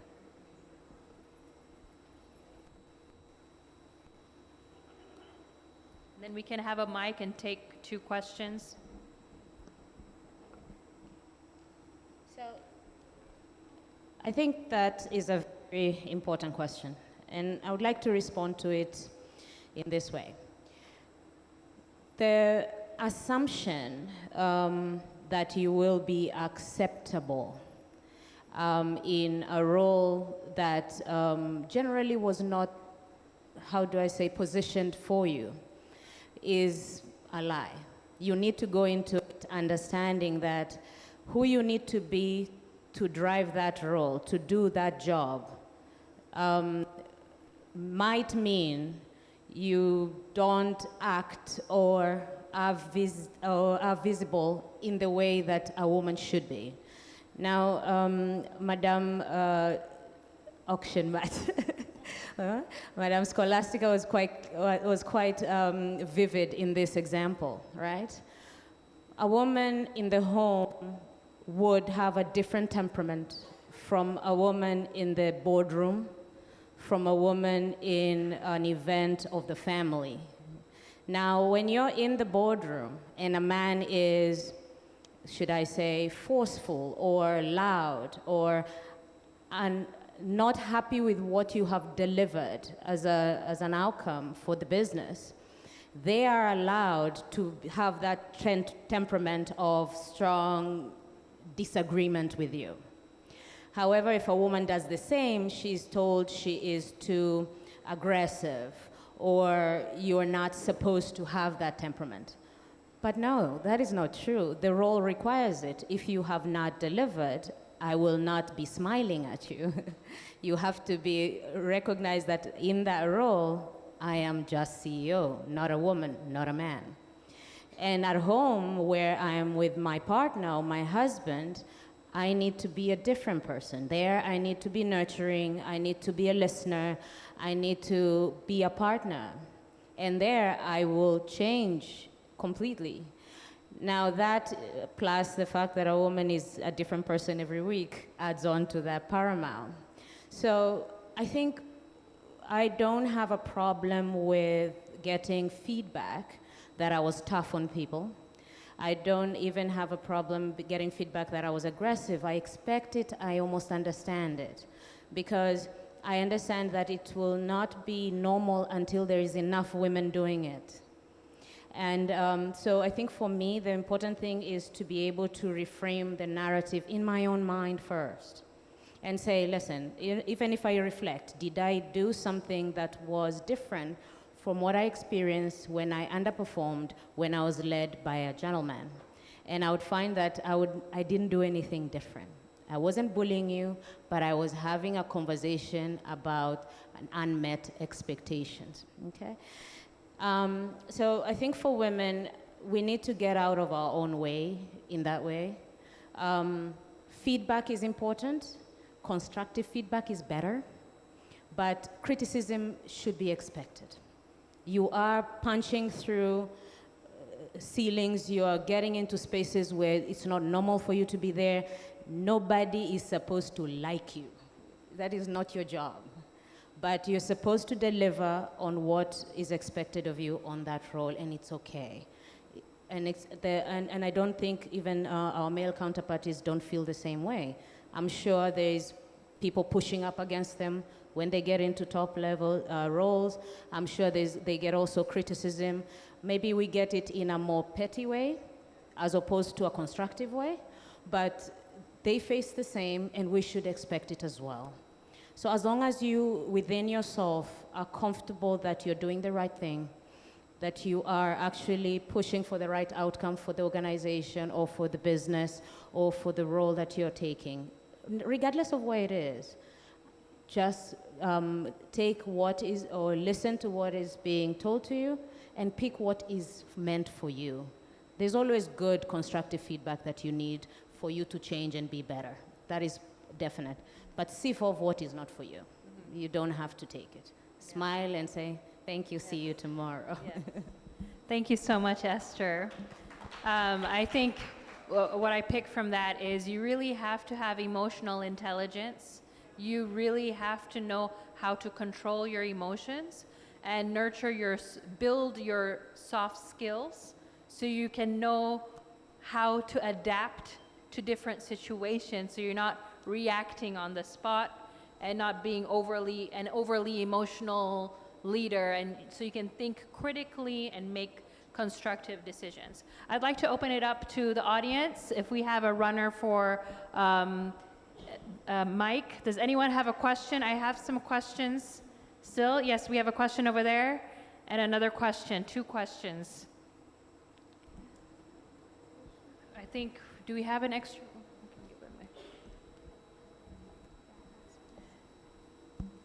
Or you can come up and ask. Come.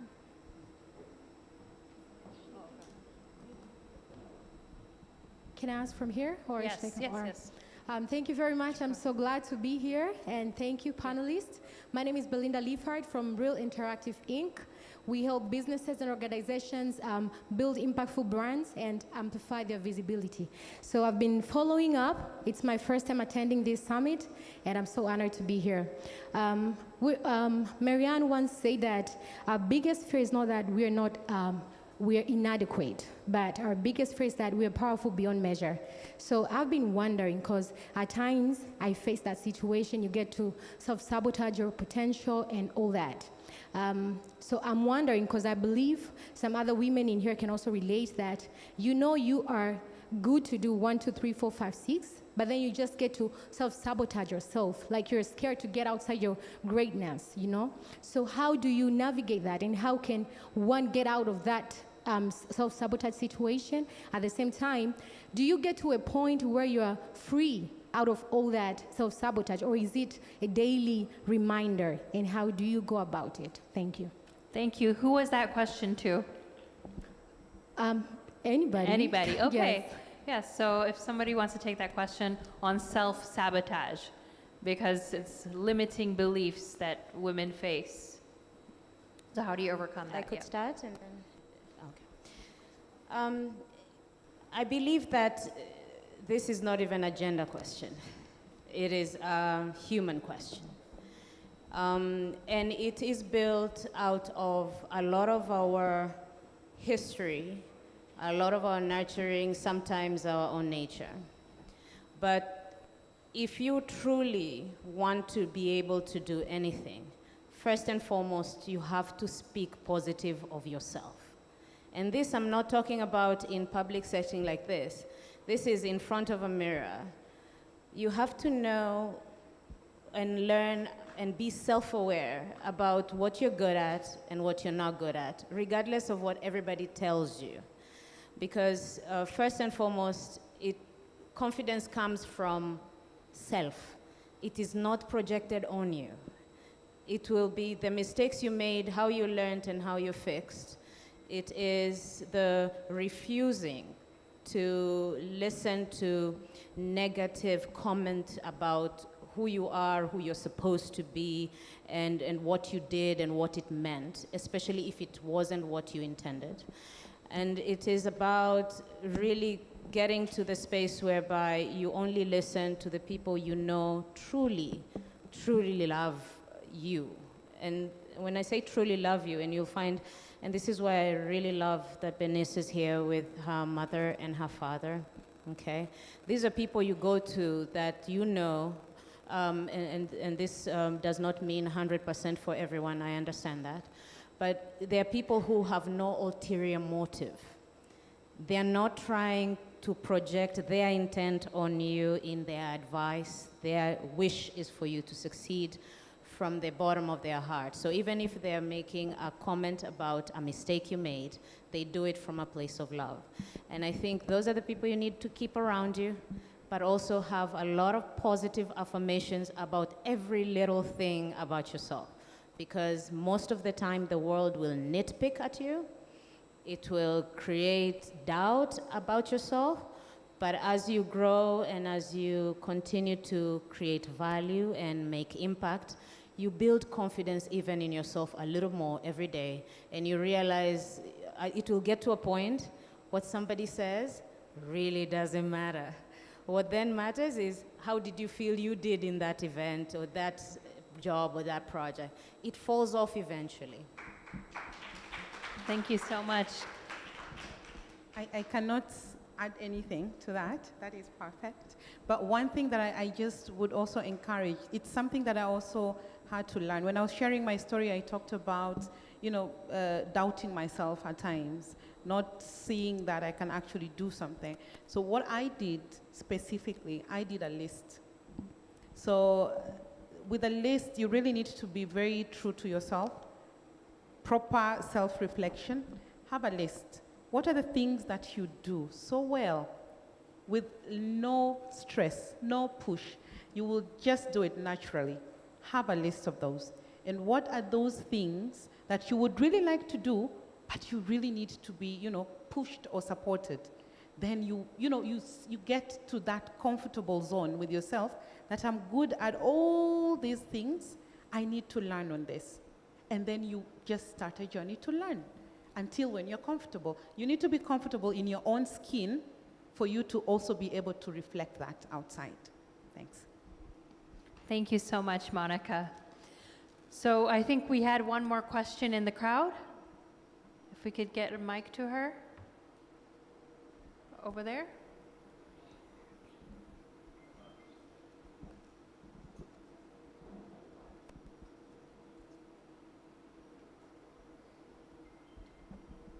Good morning, everyone. Good morning. Okay, so my name is Goddess, and I own the company freethefeminine.com. I've been living in Tanzania for probably about 3 years, and really glad to be here. My first conference definitely won't be my last. So my business is all about empowering women, but specifically Black women. We all know that America has a reputation for, just really causing a lot of harm, whether it be with self-care or confidence when it comes to Black women. So for me, my role right now is to make sure that I do that. But here in Tanzania, I've noticed that there are so many roles that women play. There's so many things that women here do, taking care of their parents, taking care of their children, taking care of their sisters, being a support network for so many people. And just speaking to one of the attendees here, Sarah, she had a question about work-life balance because she's escalating and rising up in her work position. And Esther, you talked about taking on 4 job roles in 1 year. And I'm curious, how do you all manage work-life balance? I know, Auntie panelists, you talked about having 6 kids. So I'm just trying to figure out how you can rise to the top, manage everything, and still balance home life, family life, friendship, going, traveling, doing different things. So my question is really about work-life balance. Thank you. Thank you.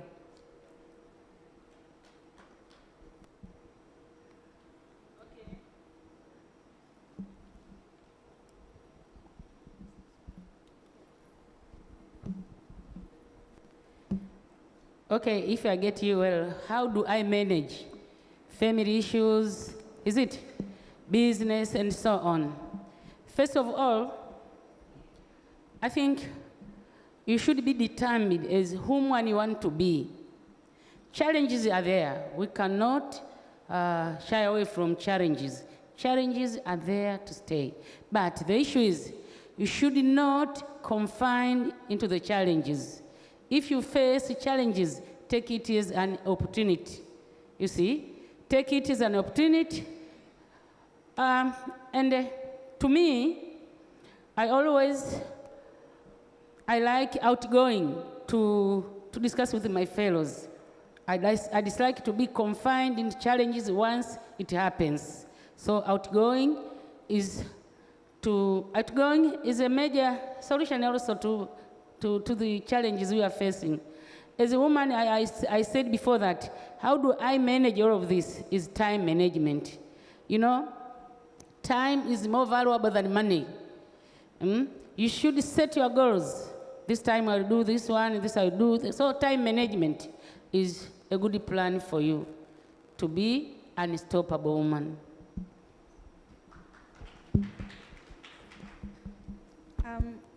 Just to add as well, I keep adding. I've realized I just keep adding. So, yes. One other thing that I would mention, I'm trying to locate, I've seen you. So one thing that is also important, what I do, is having a reliable support system. So when you talk about support system, it is everything. Can start from your parents, from your house, but then you know your life, you know what is it that you need to do. So for example, I'll tell you I have a border guy who will do delivery, yeah? So if there's something needed at home and I am in a board meeting somewhere, I will just be able to text, send home, I'll pay you later. That is the reliable system that you need. You need solutions to allow you to concentrate in decision making and not get distracted. So the friends that you choose, I talked about being very deliberate about the people you allow in your inner circle. Those are the people where you have your kids. At times I have to travel for like 2 weeks. I'm all over the place. What do? I need to rely on my friends and tell them if there's something, an emergency, at home, at the school or anything, and my husband maybe is not at home, this is you. You're supposed to come in. This is what best friends do, you know? So you need to have people who will have your back when you're not there, when you're not able to do it, and then you're able to concentrate. Yeah. Thank you so much. And as we are wrapping up the panel, thank you so much for all of your incredible insights and, you know, just your heart to share. And dedicate your time today to come and impact women. And women, I've seen a lot of messages coming in, have a lot of hunger, and they want to learn, they want to grow their leadership skills. What is one thing you should say, one practical advice, just one, that they should do today in order to become an unstoppable woman? Just a one sentence from each of you, yes, as we close. A closing remark. So, thank you for that question. If I was to say one action that women probably in the audience can consider, especially the younger ladies, I see we have quite a big population of very young, very progressive women. I would summarize it as define your own success. And define your own success for me means reflect on what you want to be known for. That day when they're reading your eulogy, your end of your life, what do you want people to say you did, you participated in, you changed? Because we feel as women sometimes that we do not have a grand purpose outside of our normal environment. And often, if I was to define what your purpose should look like, number one, ask yourself, what do you love? What do you love that you would spend money on no matter how much it costs, or you'll spend time on no matter what it costs? What are you good at? That thing that you're very good at that makes you just uniquely you. It could be anything. It could be weaving, soap making, CEO, it could be business. What is it that is you? What does the community need? Okay? Because that will define what they will pay for. So if you get a chance, and I read this from a teen book from my son, that he got from his birthday present just the other week. And it was Ikigai for kids. And it summarized what I thought I knew in a very simple way. Do what you love. Make sure you're very good at it. Make sure the world needs it, and therefore they will pay for it. And if you get that 4-quadrant properly, believe me, you'll be successful continuously. Thank you. Thank you so much. Let's give a round of applause for Esther Cecile Maruma. Thank you. So maybe I will, my last words will be maybe three words. Hard work pays. But the second one is show up. Show up. It doesn't matter whether you are at your 100%, 20%, 30%, just show up. Supposed to be at work at 8, be there. No excuses. And one last thing, consistency. You do not have to be a different person every day in terms of what you do. You will be a different person based on what you've learned. But someone should be able to know consistently that this person, if I ask them to do this role or this job or this assignment, they will do it, and they will do it at the very best. Consistency is key. Thanks. Let's give a round of applause for Monica for that wonderful closing remark. A lot of gems. I see a lot of people taking notes from all the gems that are being shared. And our final panelist. Okay, thank you. To me, first of all, you should know who you are. You should set your own, you should have your own focus and objectives and walk into that objectives and the focus.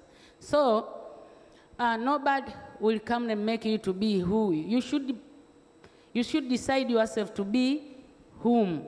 And then from today, you should decide, by the way, to add on top of that, you should have a good network so that you can become an unstoppable woman.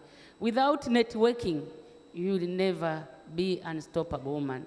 So from today, as women, we should start networking each other and be strong to our focus and objectives and work through that. We will be successful. Thank you. Asante Sana. And with that, let's give a round of applause for our empowering, impactful, unstoppable woman panel. Thank you so much for the gems that you've shared, the insights and your wisdom to the women out here. I know you've touched somebody's life, and they're not going to be the same. And I would love for us to take a picture before we say goodbye to our panel and introduce our next speaker. Cameras, are we ready?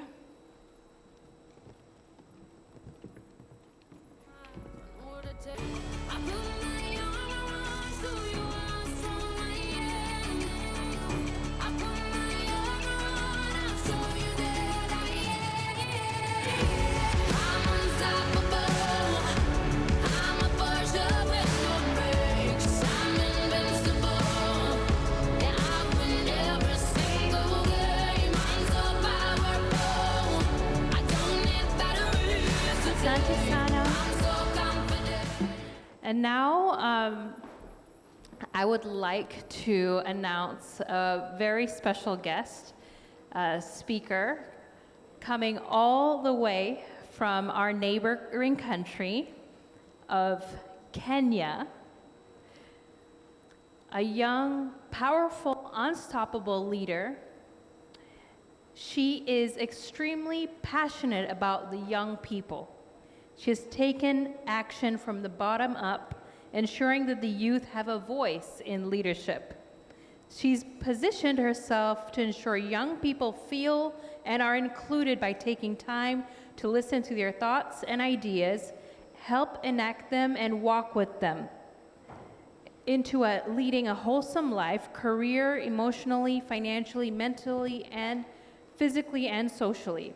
She is the founder of the Young People's Network International, a nonprofit organization for all matters youth in action, which involves youth and women empowerment through mentorship, entrepreneurship, technology, financial literacy, among others.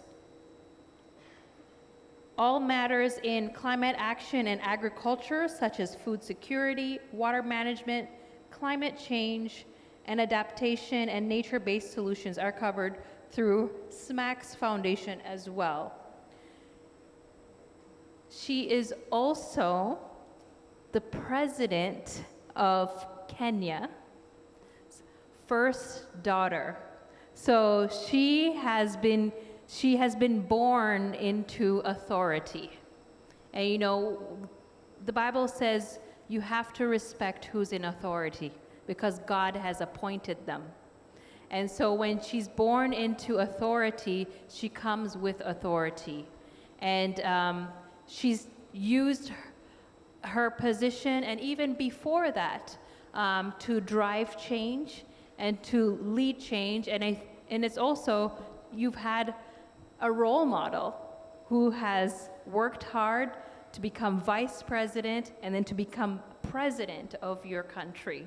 It is a true honor to have, for the very first time in Tanzania, as a speaker, a special guest speaker, all the way from Kenya, from the country of Kenya, from the presidential family. Let's give a round of applause to Miss Charlene Ruto.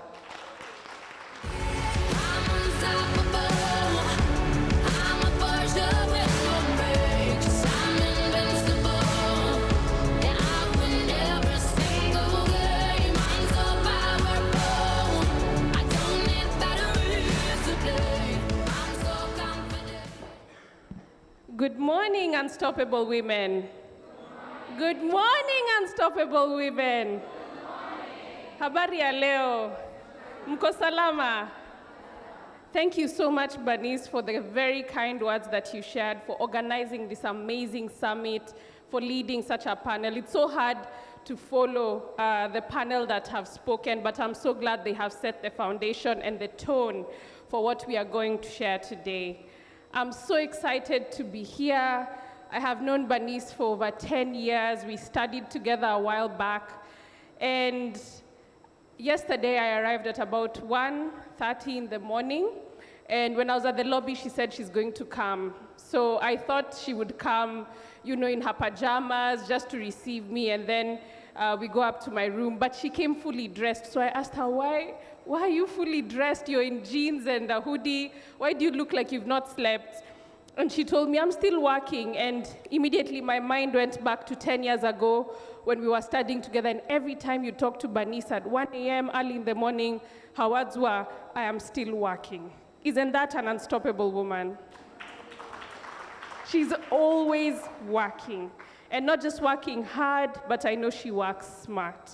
So thank you so much, Bernice, for standing up for women, not just in the amazing country of Tanzania, but the whole of Africa. We see what you're doing and we celebrate you.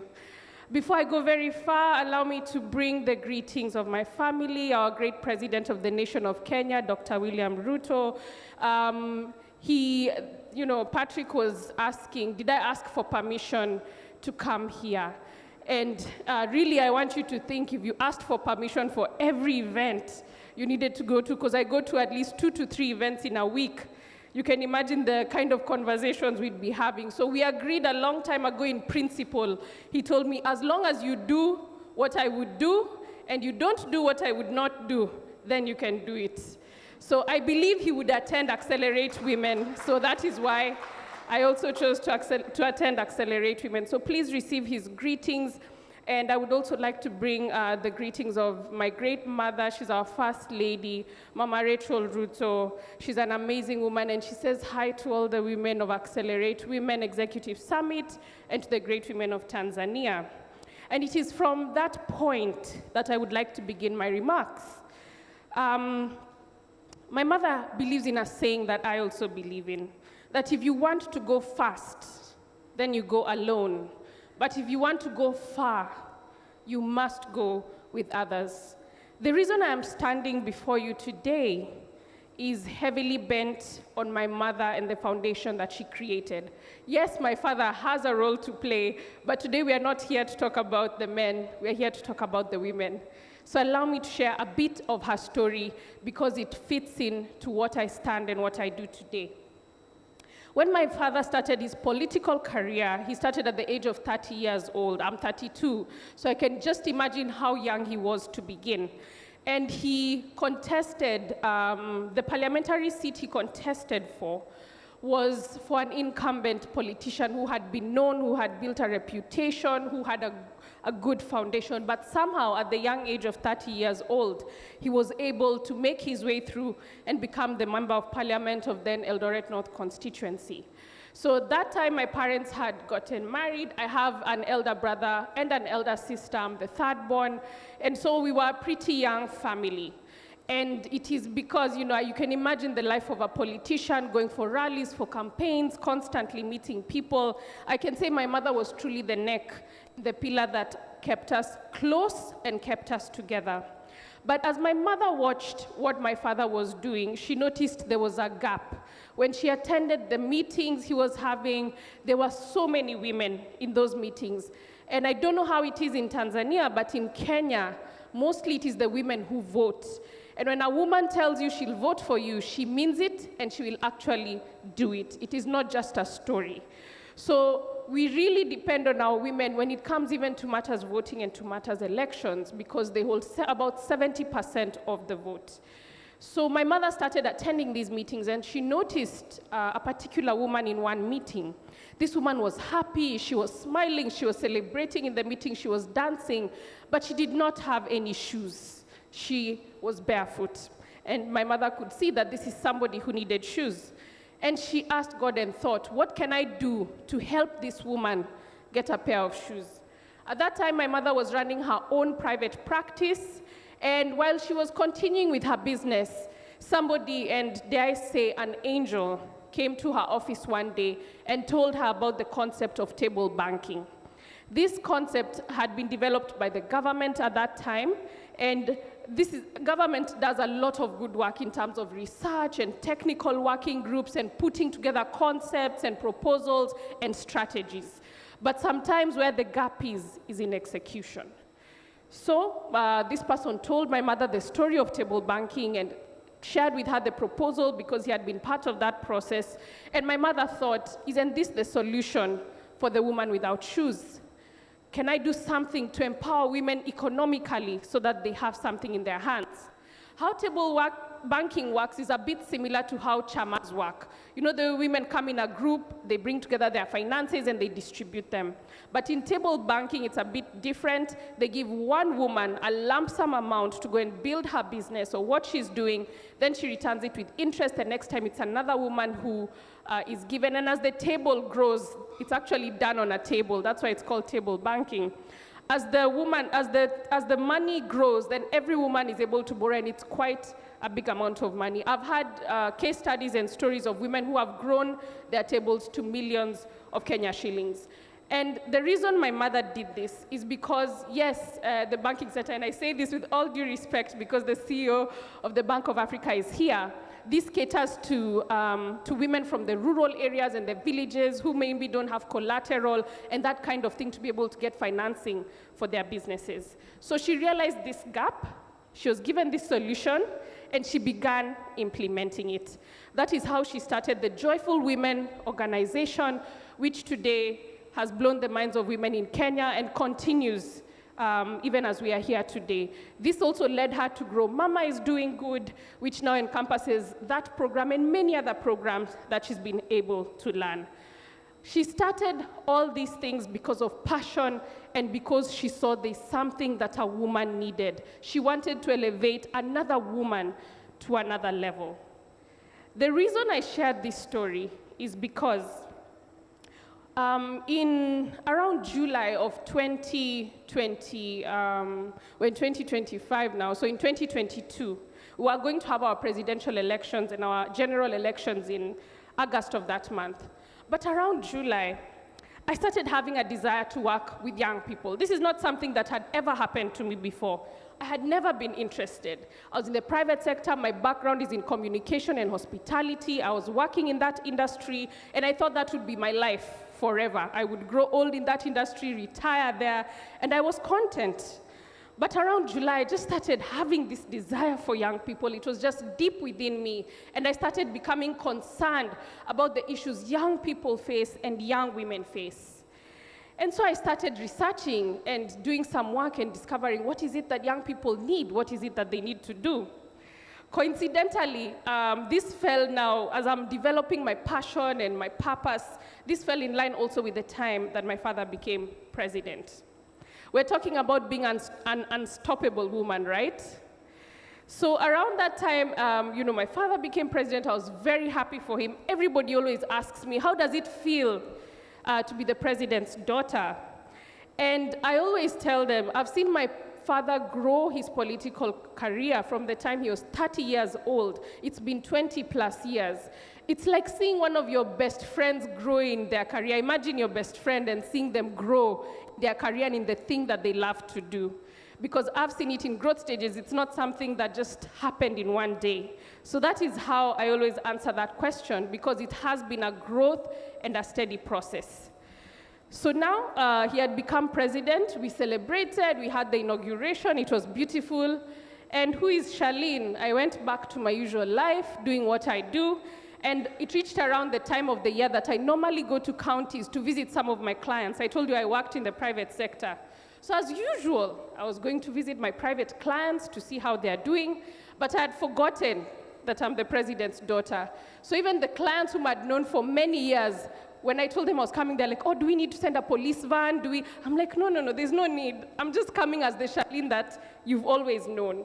But that is how life changed, and that is how I got even a platform to advocate for young people and young women even more than I was already doing for the 2 or so months before. I started visiting the various counties. It's like districts. I don't know how you define it here within the Tanzanian geography, but it's the different segments within the country. So as I was visiting the counties, this is where the story of my mother comes back. The women were telling me, tunataka ambia mama asanti. Program alituletea imetusaidia sana. Tumeweza kununulia watoto wetu chakula, tumewapeleka shule, tumeanza biashara. And for those who maybe don't understand Kiswahili, when I met the women on the ground, they were saying, thank you so much to your mother. She set a foundation for us. We've been able to start businesses, to take our kids to school, and to feed them. And the most interesting thing is when I started my activities, I was meeting and working with the children of these women whom my mother had impacted more than 12 years ago. That is an unstoppable woman. That is being an unstoppable woman. I just want to encourage the women seated here today. The work that you do, the foundation you're setting, you yourself may not see the fruits. You may not be celebrated. But there's another young woman who is coming up, and she will stand on that foundation that you are creating today. I have been able to stand on the foundation that my mother has created. And that is how I am saying here today, I stand because of the foundation my mother has created. Because she has created this amazing foundation for me, there is so much that we have been able to establish. As Bernice introduced me, she talked about the 2 organizations that I have been able to start and work with the young people. One is the Young People's Network International, where I serve as the founder and the CEO, and we have been mentoring young leaders, many of them who are women. We've been equipping them with knowledge and confidence to take up space where they rightfully belong. We have now just graduated our 5th cohort of young leaders, and out of all the 5 cohorts, we've been able to mentor and support 150 young women in just a few weeks. You may ask yourself, why do we do this? We do it because every woman who rises lifts others with her, right? There's no woman who rises and doesn't rise with somebody else. We do it because we believe young women are capable of rewriting history and even forging new ones. We believe that mentorship is not just about imparting skills, it's about igniting a fire within these women. A fire that fuels their ambitions, sharpens their vision, and propels them towards greatness. We do it because when a young woman realizes her worth, she becomes a force of nature, unstoppable in her pursuit of purpose. At SMARCS Foundation, another organization where I serve as founder and CEO, we have firsthand seen that empowering women is not just about women, it's about uplifting communities. At Smarks Foundation, we work in matters agriculture and climate action. And in the agricultural field, 70% of agricultural workforce is done by women. We have worked with women in various parts of Kenya, in beekeeping projects, in our model farms, in our center of excellence. And what started as small initiatives blossomed into transformative initiatives. Women who once struggled to feed their families have become entrepreneurs. Actually, there's a part of me that feels we shouldn't call it women empowerment, and we should start calling it maybe society's empowerment. Because when you equip a woman with knowledge, resources, and opportunities, the impact ripples through families, communities, and eventually generations. It's not just a theory, but it's a reality we have witnessed time and again. At Smarks Foundation, we also have our county youth ambassadors, 82 of them, and I'm proud to say that half of them are young female ambassadors. These young women are leading change in their communities. Just a week ago, one of our female youth ambassadors organized the first ever International Energy and Sustainability Summit at one of our key universities.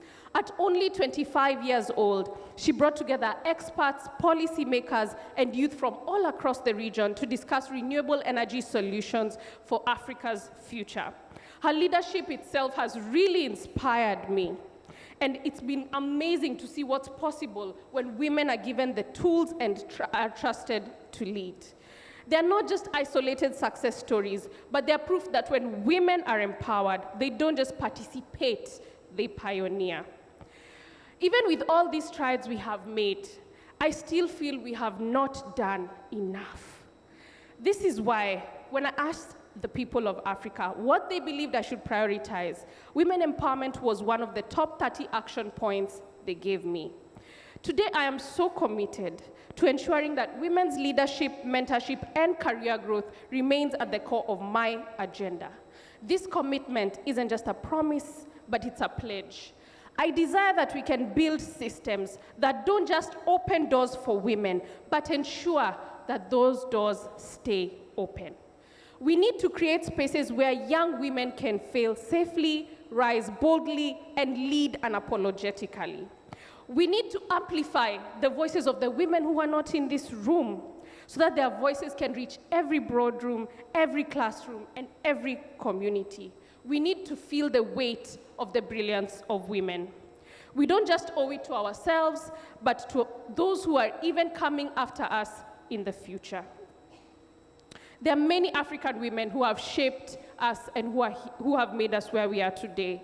I just take the example of Wangare Maathai, who is an amazing climate activist who led us to transform Africa's landscapes in terms of tree planting. I also admire Ellen Johnson Sirleaf, and I had the privilege to meet her last year, the first female president in Africa who shattered ceilings with her steady hand and fearless heart. Women who have been at the forefront of change. And dare I mention the woman whose shoulders we stand on today, your own president, Mama Suluhu. I think there's one thing. As women, we cannot be unstoppable unless we are already in motion. We have to be moving. When moving is when you're stopped, right? So for us to be unstoppable, it means we have to already be in motion. We must first begin by taking that first step. And I can see the many women seated in this room today have taken that first step. And as our panelists have rightly encouraged us, to then carry ourselves through any discomfort, any challenges, any obstacles, and use them as stepping stones to ensure we get success. Imagine a world where every woman steps into her power. Picture the innovations she'll birth, the communities she'll lift, the legacies that she will leave behind. That world is not a distant dream. It's a reality we can build starting today. Let's believe in ourselves, let's support each other, and let's refuse to let anybody's light dim. It begins with mentorship that doesn't just guide, but ignites, and opportunities that don't just include, but elevate, and with a collective resolve to rewrite the rules that once held us back. So I want to ask you again, as Bernice has rightly asked, are you ready to be unstoppable? Are you ready to claim your space? Are you ready to wield your voice? Are you ready to shape the future, not just for yourselves, but the generations that will follow you? Because I promise the world is ready for you. It's been waiting for you, hungry for your courage, thirsty for your vision, and eager for the unstoppable force that is you. Thank you so much.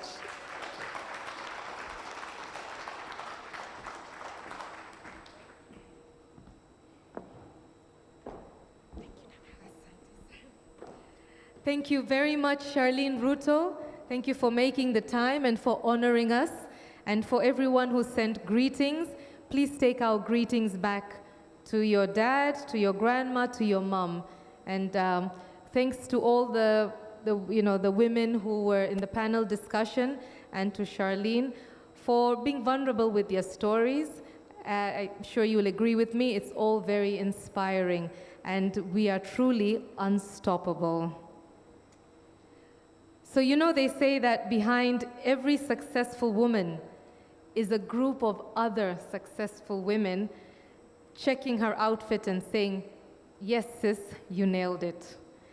Well, today we're not just checking outfits, we're checking mindsets, we're checking ambitions, and we're checking strategies to become unstoppable. And speaking of women who have truly nailed it, who are unstoppable, it is an absolute honor to introduce our next speaker. I got to meet her briefly yesterday, and when you look at her credentials and you speak to her, she's very humble, and we found a few things in common. But our next speaker is a true trailblazer, an unstoppable woman. She's shattered glass ceilings in the global finance and compliance sectors. Chinwe Esimai is the president and CEO of Scepter 3 Global Advisors. She's an award-winning expert in law and risk management. She's also a mother, and she's also an author. With over 2 decades of experience at the highest levels of financial institutions, mainly Citigroup, she continues to lead and inspire women to rise beyond limitations. Get ready to be inspired by Chinwe Esimai, all the way from New York, USA.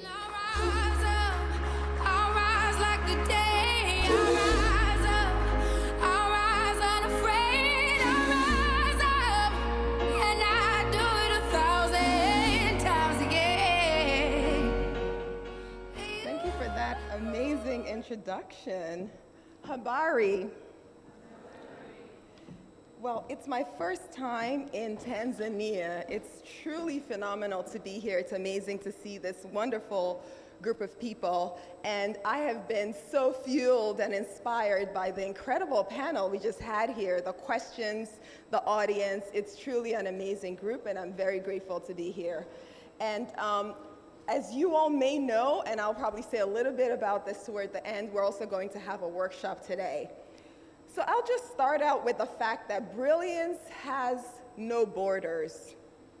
Yet too often, we allow invisible barriers, self-doubt, fear, and hesitation to keep us from stepping fully into our genius. But not in this room. And certainly not with the phenomenal women that I see before me. So I was born in Nigeria. I was born in Ibadan, which is in the southwestern part of Nigeria. My family's from Imo State, which is in the southeastern part of Nigeria. So there are 3 things about me when I was a child that tell you exactly the kind of child I was, and then also the kind of person I was to become as well. So the first thing is I loved cracking palm kernel nuts. I was obsessed with palm kernel nuts. So when we went to visit our family members or friends in Mbise, which is in the southeastern part of Nigeria, I would go outside just to find what kind of nuts do they have. I would go to the backyard and I would get to work, like cracking the nuts. So every nut was a mystery. I never knew what I would find on the inside. Would it be hard or soft on the inside? Would it be fresh or stale? Would it be sweet or bland? That process of cracking the shell to reveal what was inside fascinated me. Now, there was a legend in Nigeria that if you ate too many nuts, you wouldn't grow tall. So I kind of think we've refuted that with me, although I am the shortest in my family. All my siblings are taller than me. I'm the least tall, I like to say. And so the second thing is that I loved breaking glass dishes. Like, I would go in the kitchen and I would break them. Now, you could understand that my mom was not as impressed with this particular hobby of mine. She didn't like it at all. And then the third thing about me as a kid was I loved climbing things. I loved climbing trees. I would climb pavements. I would climb whatever was in sight. Again, they were not very impressed about this. So I was interested in seeing the world from new heights, from new perspectives. I loved exploring the unknown, and I loved cracking the hardest challenges. But somewhere along the way, my confidence in cracking things open was tested. As a young immigrant in New York City, we migrated to the US when I was about 17, I began editing myself. I held back in class. I was a political science major, but I would hold back because I was self-conscious about my Nigerian accent. I thought everyone sounded smarter than me because they didn't have an accent. And years later, even after gaining my law degree from Harvard Law School and working at a prestigious law firm, I worked at a couple of them, when I entered the highly competitive world of finance, the same self-doubt resurfaced. I would sit in meetings and I would analyze every single sentence in my head. So I determined that I would only utter the most profound sentences in meetings. It had to be perfect. And so this pressure to be perfect ultimately silenced me. And so the turning point was when I realized that cracking barriers, whether it's palm nuts, glass dishes, or corporate ceilings, requires bold, decisive action. And so there were three critical breakthroughs that transformed my journey. The first is that I found my genius. I determined what area really represented doing what I was uniquely gifted at, and also where my natural interests and my passions aligned with my highest contributions. And I also loved what Esther shared: what you love, what you're good at, what the world needs, and what they would ultimately pay for, because they need it. So that's your genius. The second thing I did was I committed to mastery. I committed to deep expertise in financial crime, and I said I needed to understand everything about this, and I want to be known as an expert. The third thing I committed to was delivering extraordinary value. So by leading the development of global systems and controls within my company, projects that had been under discussion for 7 years, we got it done in less than a year. So we were able, my team and I were able to deliver extraordinary value. And so I didn't just break through corporate glass ceilings, I shattered them. So these three breakthroughs led to incredible professional rewards: rapid promotions, being the first chief anti-bribery officer in the bank's history, being named one of the most powerful women in banking, and various industry and professional rewards. But it all started with one thing: taking radical ownership of my gifts and my genius. And then I disrupted myself. So I stepped into entrepreneurship and I founded my company about a year ago. And so my company, Scepter 3 Global Advisors, we provide strategic risk management services to financial institutions and also to governments. I also, through my book and the keynote speaking, I provide executive coaching and leadership training to executives in various companies and across industries. And beyond building just consulting services, we're also building a movement by developing highly skilled compliance professionals globally to solve financial crimes challenges. Because when talent is wasted, it is not just an individual loss. It's a loss to entire industries, entire economies, and to civilization itself. So I ask you today, are you truly operating at your highest level of genius? Are you truly operating at your highest level of genius? Because we realize that we're not lacking in talent or intelligence. You look around the room and we know that we all have unique talents. We're born with these interests, these deep-seated curiosities. Also, as we go through life, we see problems that need to be solved. We see challenges that need to be addressed. And they call out to us. Sometimes they frustrate us. But that's the birthplace of genius. And so today, we realize that what we need is acceleration. We need bold action, and we need intentional action in order to step fully into our brilliance. So I invite you to the Leadership Masterclass. I understand it's not going to be a breakout session. I hope I'm not spilling any secrets here, but I invite you to join the Masterclass. We are going to have a Masterclass, and what I love about the conversations we had earlier is that they've laid the groundwork for the work that we're actually going to do. Because in the Masterclass, we will get practical about what are those areas of genius? What do you want your legacy to be? And then, what are the barriers? What are the borders that have gotten in the way? And how do we overcome them? So it will be very practical, and the hope is that folks will leave with a clear understanding of your genius, the courage to break those barriers, and also a blueprint to make unstoppable impact. Because it's not just about action, it's not just about inspiration, although we all need inspiration every once in a while, but it's about action, and it's about learning more, becoming more, and doing more. Because a civilization that ignores the genius of its people is a civilization that chooses to fail. And when women rise, industries rise. When industries rise, nations rise. So let's rise together. Let's break new barriers. Let's crack new glass ceilings. And let's climb to new heights together for ourselves, for our families, for our continent, and for our world. Asante sana.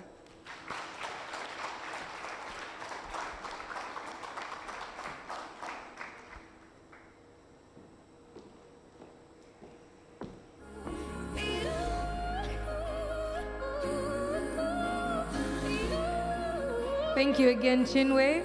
As she said, we will have a leadership workshop right here after the networking brunch, a workshop that you don't want to miss. So hope you will be staying around for that. I would now like to invite the founder, the CEO of Accelerate Women. Okay, this is her event, this is her initiative. And I would like to invite her, it's only apt that we invite her to address us and to tell us more about how this has started and where this is going. Karibu sana, Bernice Fernandez. Let's give her a round of applause. Let's give her a round of please. applause, Yamani.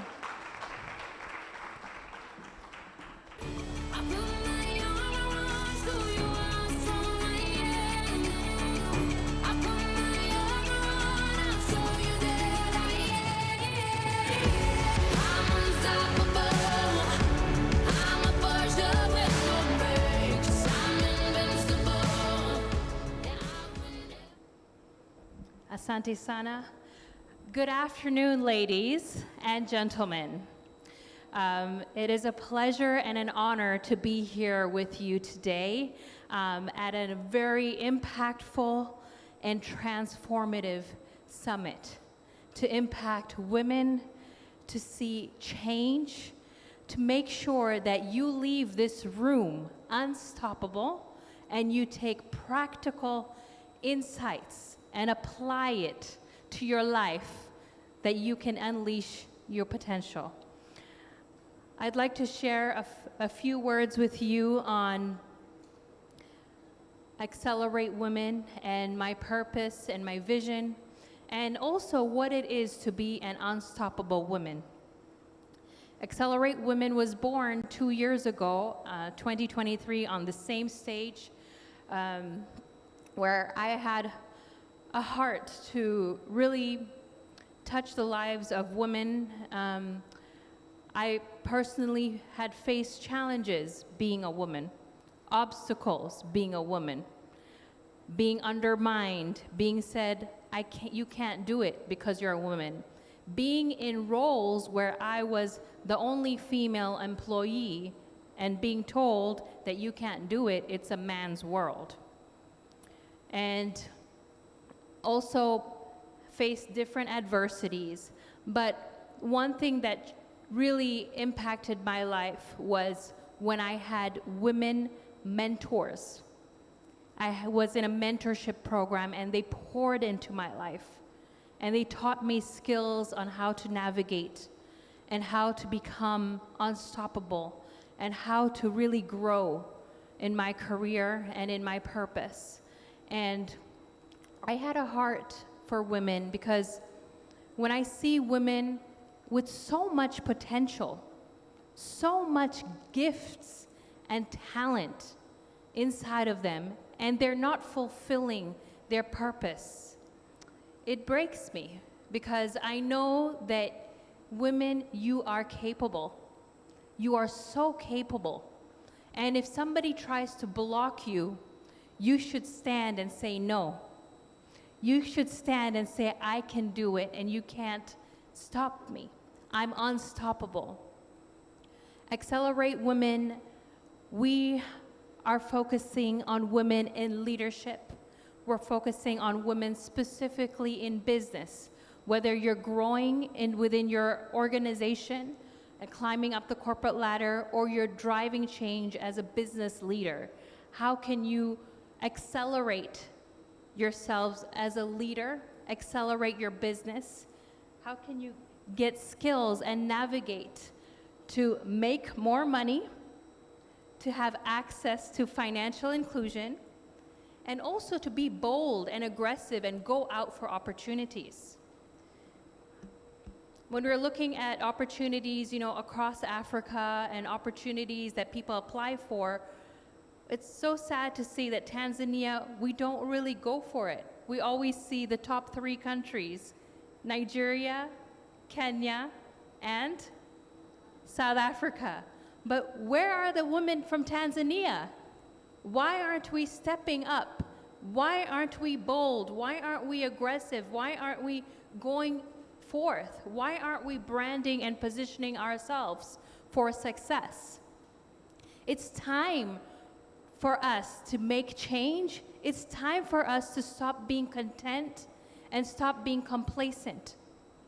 I want you to think about your life in a quadrant of 4. E, S, B, I. E. And this is where you think about your life's purpose and where you're heading, right? E is employee. Are you going to be forever an employee? Is that your career trajectory, to be an employee until you retire? S, small business owner. Do you want to become a small business owner and remain a small business owner and be content and then hand it over to your family, or, when you die, it dies with you? Or just continue with the small business owner legacy? B, big business owner. I want to see big businesses, women leading massive businesses, turning over billions, making an impact, employing people, making jobs, adding to our GDP through big businesses. Do you want to build a big business? And finally, I. Do you want to become an investor, where you invest in other businesses or you invest into other institutions or organizations? Now, you can be both. You can be an employee and own a small business. How many of you are an employee and own a small business? There's several of you. How many of you are an investor and also an employee? There's a few hands there, okay. How many of you are big business owners? Let's see the big business owners. Yes, Mama, you're an auction mart, yes. We need to make the numbers go up. So really, when you're really defining your career trajectory, you have to look at two things. Passion multiplied by purpose. Passion multiplied by purpose equals career success. Because you are fulfilling your life's purpose, you are fulfilling the God-given passion and talent that He's given you.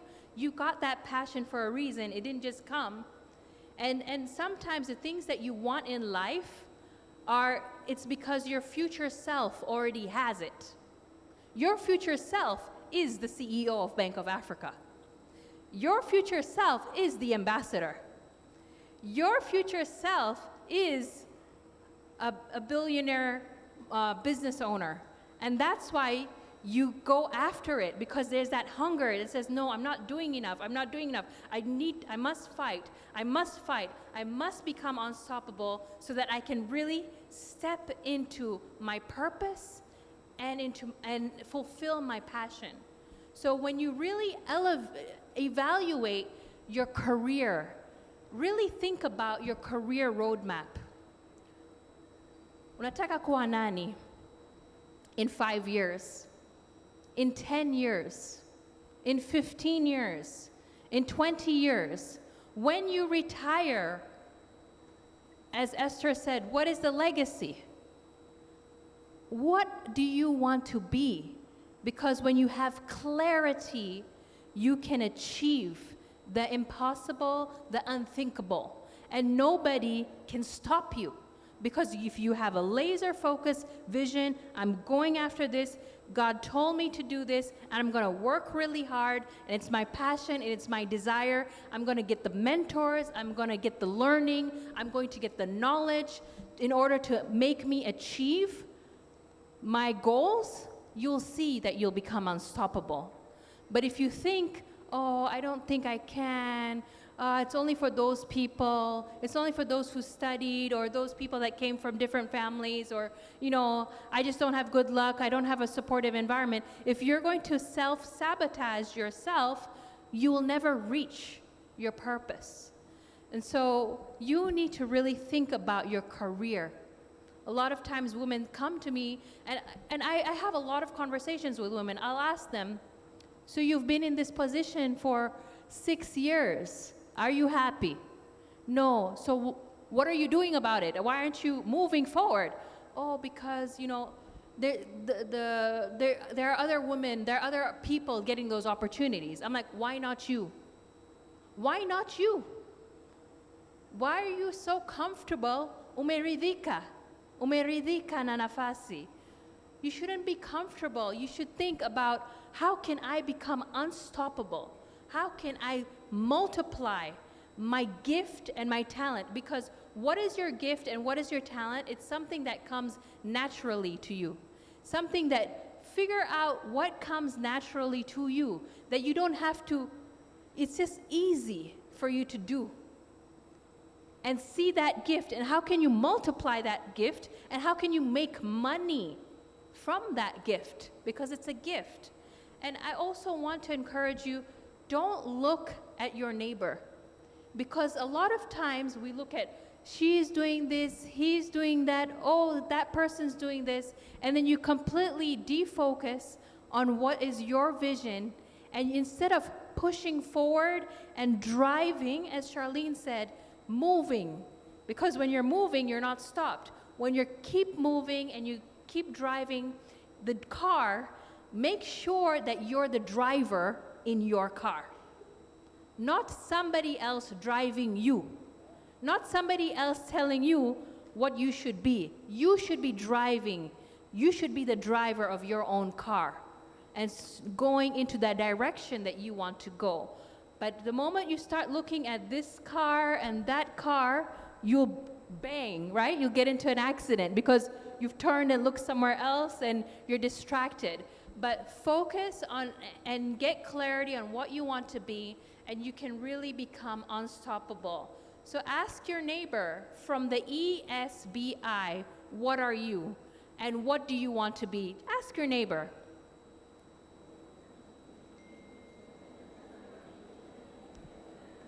What are you? And what do you want to be? Ask your neighbor, okay, from ESBI, what do you want to be? How many of you want to be investors? How many of you want to be employees forever? Nobody? Oh, somebody. How many of you want to be small business owners forever? No? How many of you want to be big business owners? Okay, so that's wonderful. So really think, have clarity, have time to really think and evaluate yourself and ask people, think about what do people come to you for advice? If somebody's always coming to you for advice, that is your gift. You could ask them, how much would you pay for this? You always come to me for decoration advice. So if I were to charge, would you pay? Figure out your gift. But if we don't know our gift, then we're not going to be able to become unstoppable. Another thing, if when there are opportunities for funding, please apply. We announced that we have a deal room. How many of you know about our deal room? Only one? How many of you know about our deal room? How many of you know that there's a female founders competition where you can pitch for money? You know? So how come you didn't apply? Ask your neighbor. They what? They're satisfied. Ask your neighbor, did you apply? Did you apply? Why aren't we applying for these opportunities? So I want to encourage you, we want to open it up for more women to become unstoppable and apply for these opportunities. There's so much that the European Union is doing and impacting through their development work for women. They're channeling it through their implementing partners. There's so many opportunities, even through our partners today. CRDB Bank has supported the deal room, but we want more women to apply and be able to become bold in pitching for opportunities, because when you are able to pitch, you can become an unstoppable woman where you can go globally and go internationally. So how many of you are going to apply if we open it up? Okay, I'd love to see that. I'd love to see that. So I want to close in saying, please focus on your vision. Focus on what would it take for me to become unstoppable, that nobody can stop me. And another thing, look to have a powerful network. The network in this room today is powerful. It is, can I get an amen? Amen. It's powerful, right? And you're fired up. You're like, wow, I'm with powerful women, change makers. You don't know, the next president could be in this room. The next billionaire of Tanzania is in this room. You gotta believe it, and you say, yes, that's me. So you never know who you're in the room with. Build and nurture that network, and we wanna welcome you to be a part of a community of Accelerate Women. We have heard your request from the first year that you wanted membership community. And so we said, how many of you want to be an Accelerate member? how many of you want us to bring more and more international speakers? It's our very first summit bringing international speakers to Tanzania. It's not easy, but we want to bring more exposure. How many of you want to go outside of Tanzania?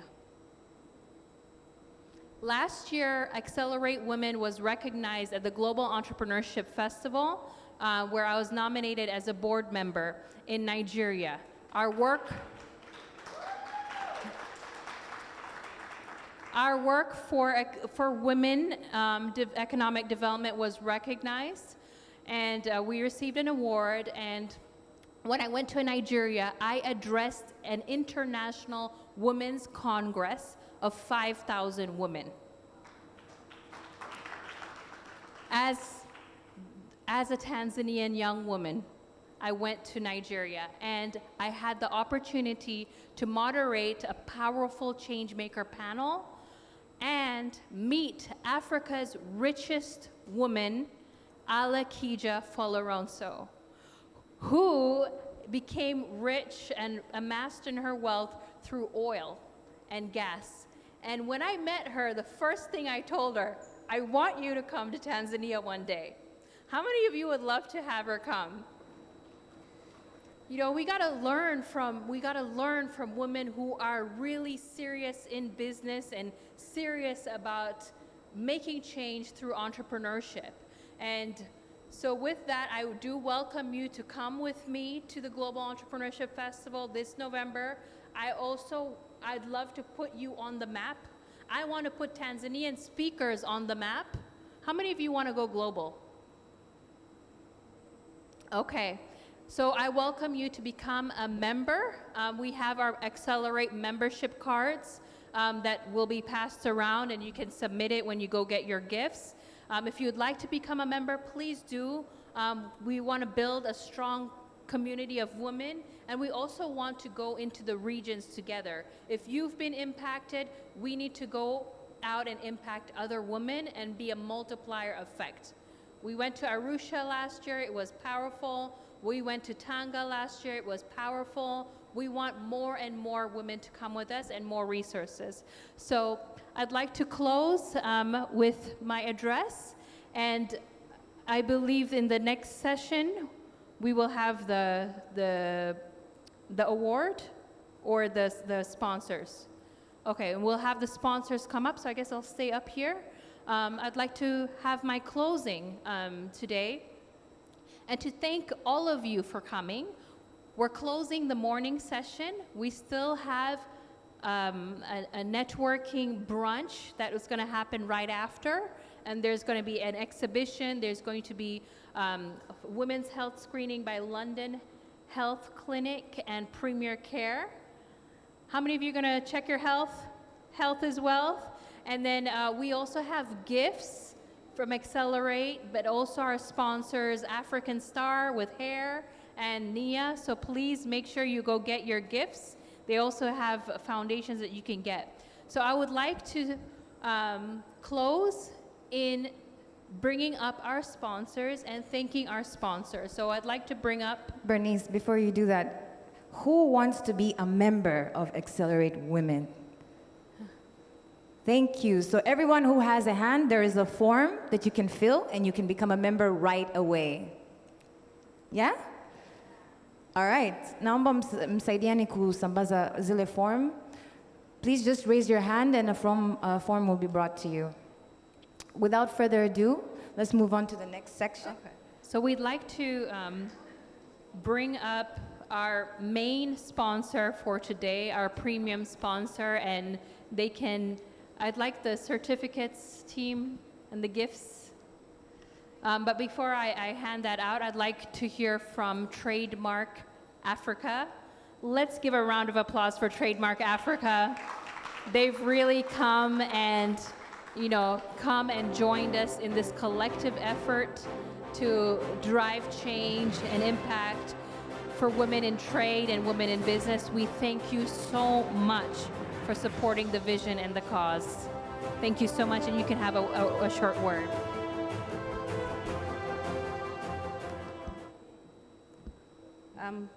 Ladies and gentlemen, it's a really honor to be here speaking on behalf of Trademark Africa.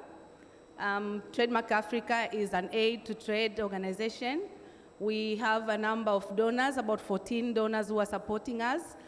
Specifically for Tanzania, we have the European Union funding us, we have the Netherlands, we have the FCDO, we have Irish Aid. So we really appreciate for that support we are getting from our donors. We also partner with, and our program on women in trade, we partner with Tanzania Women Chamber of Commerce. I know they are here, they will be speaking on that. Through this program, we've been supporting women to formalize their businesses. We've been supporting women to access market and market information, to trade internally and export. We have also supported them to kind of standardize and standardize their businesses and are there to compliances. We have achieved a lot in terms of trade infrastructure, including our programs under ICT for trade, digital systems, our programs under standards, our programs under inclusive trade, of which now we are here. We have a number of women under the program for Tanzania Women Chamber of Commerce. Trademark will continue to support women with the support from our partners.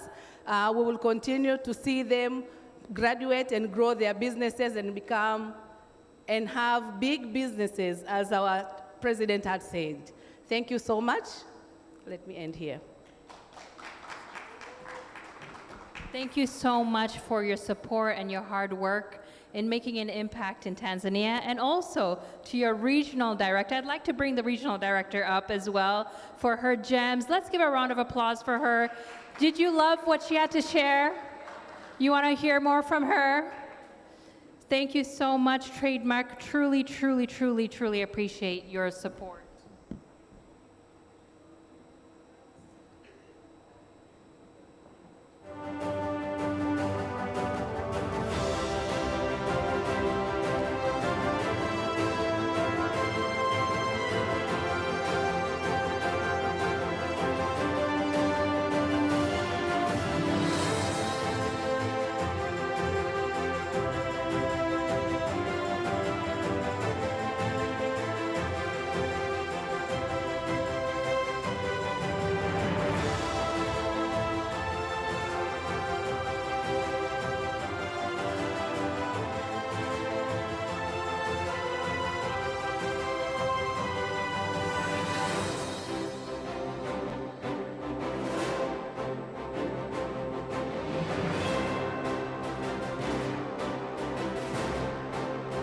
All right. And we'd also, through Trademark and the partnership of Tanzania Women Chamber of Commerce, I'd like to bring up TWCC representative. I know your CEO is in New York right now for CSW. Thank you so much for your support. TWCC is also having an exhibit outside, so please support the women entrepreneurs and traders. Asante sana.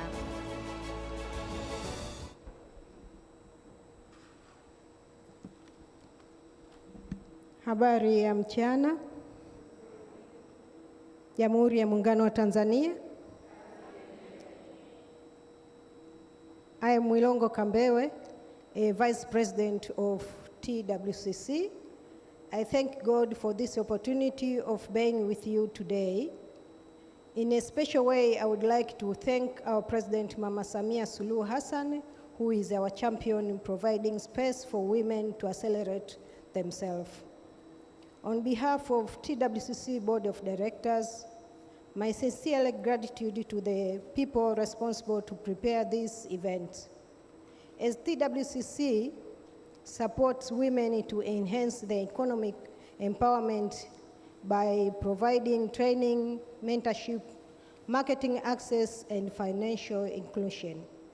TWCC, with the support of Trademark Africa, implementing the Women in Trade project.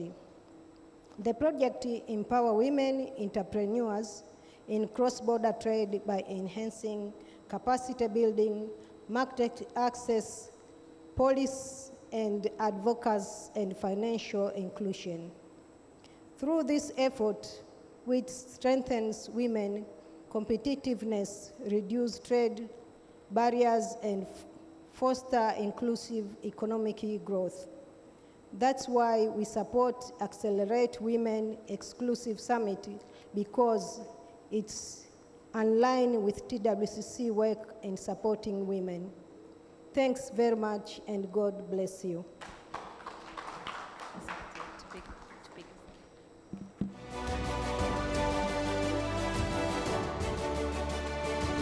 Thank you so much, Tanzania Women Chamber of Commerce.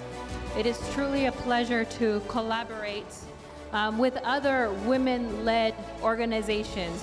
When you collaborate, you can make collective impact and drive change together. Asante sana.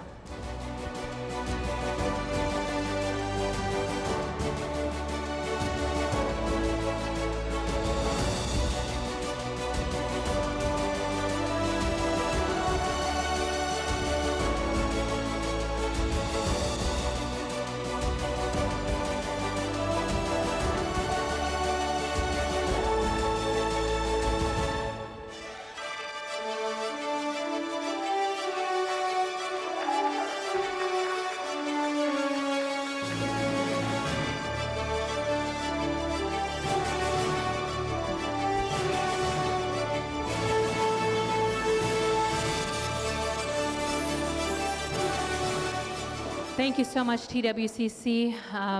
It truly takes an effort to put on this event, and without our sponsors and also participants, this event would not be possible. I would like to bring up the European Union to come and give a word as our sponsor. We truly appreciate you sponsoring us, and especially in collaborating in the Inspire to Lead campaign, that we're collaborating together with the government, Maendeleo ya Jamii, as you saw through the Inspire to Lead campaign videos, that all women should become leaders in different roles. Karibu, European Union. Let's give a round of applause. It is a true honor to have you as a sponsor and as a partner.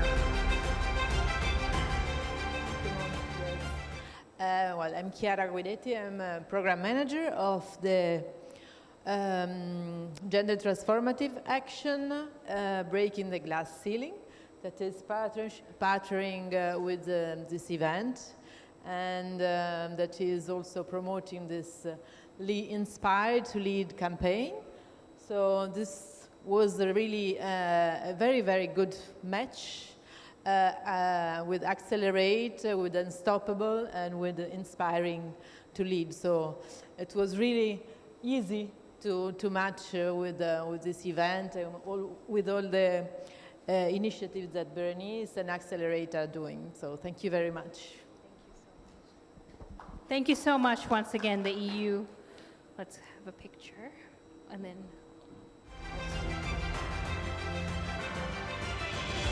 And also with Her Excellency, I'd love a photo with Her Excellency Ambassador Christine Grau for also giving us the honor of being a keynote address. It's truly an honor to have you.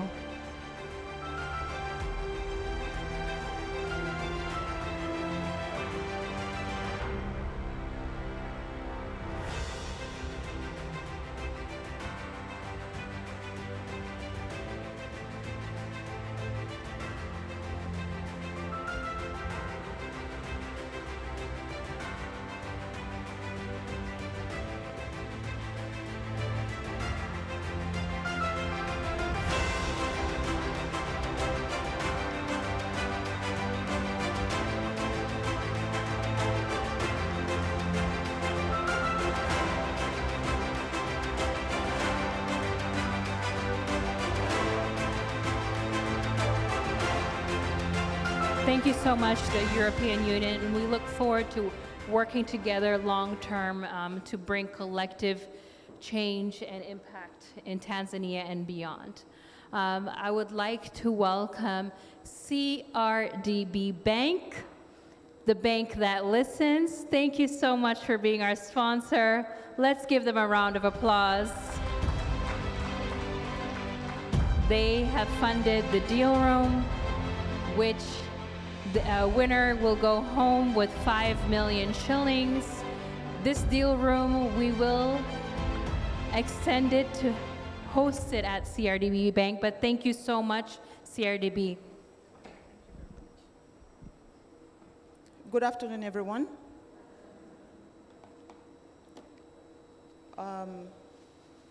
Standing before you is Veronica Wathondi from CRDB.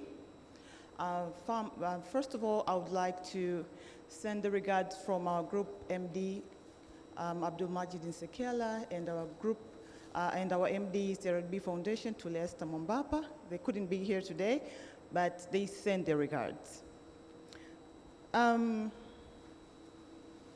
CRDB has 4 pillars. We have MSME, we have agribusiness, we have youth banking, and as well we have women.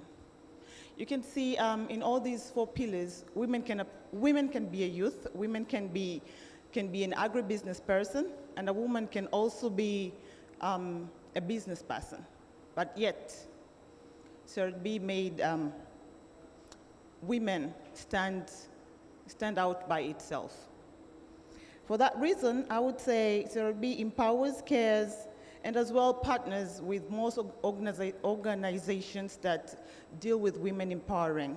This is because to CRDB, women is a very important segment. And for that reason, CRDB is always proud to be a woman economic empowerment sector, or rather financial institution.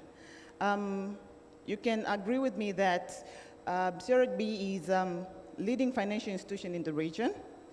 And for that reason, it has always been committed to providing financial services and products, or rather solutions, to meeting the needs of women across Tanzania.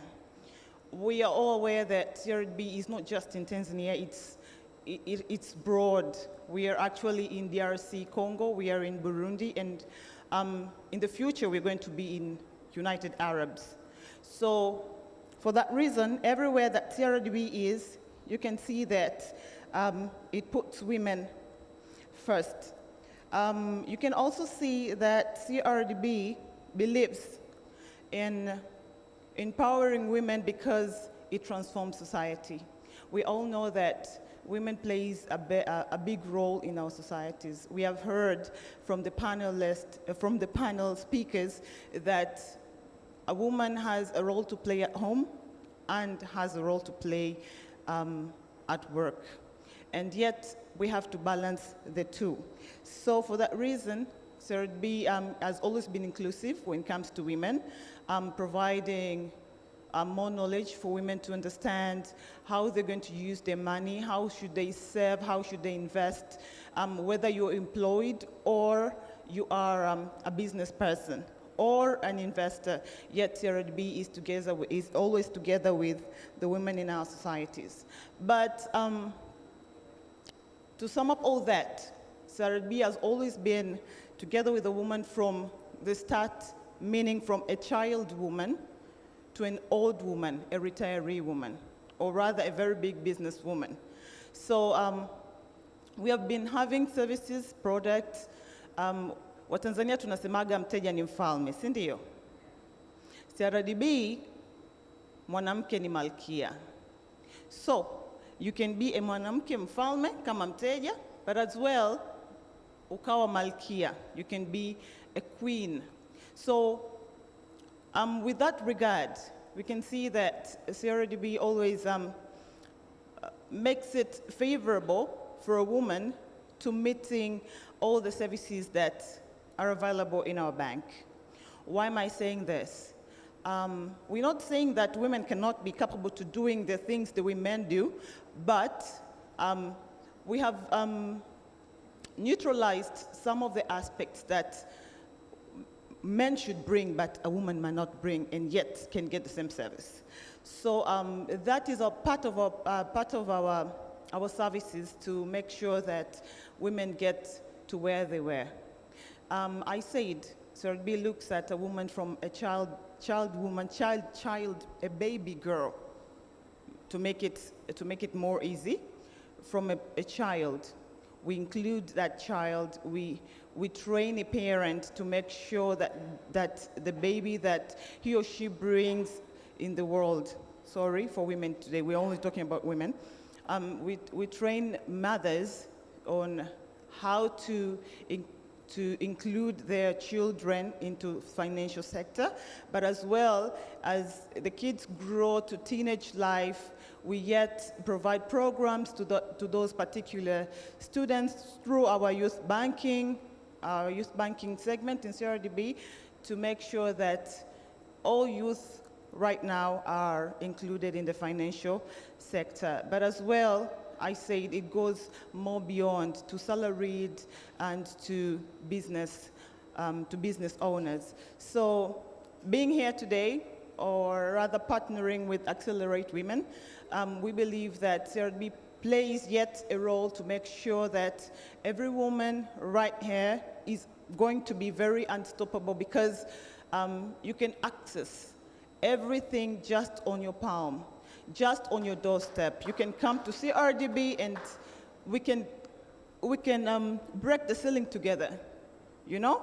So there's still so many opportunities out there for women, and CRDB is welcoming you all to make sure we all meet the opportunities together. Thank you very much. Thank you so much, Veronica. Let's have a picture. Let's give a round of applause for CRDB Bank. And she'd like her colleagues to come up as well. Let's do this pretty quickly.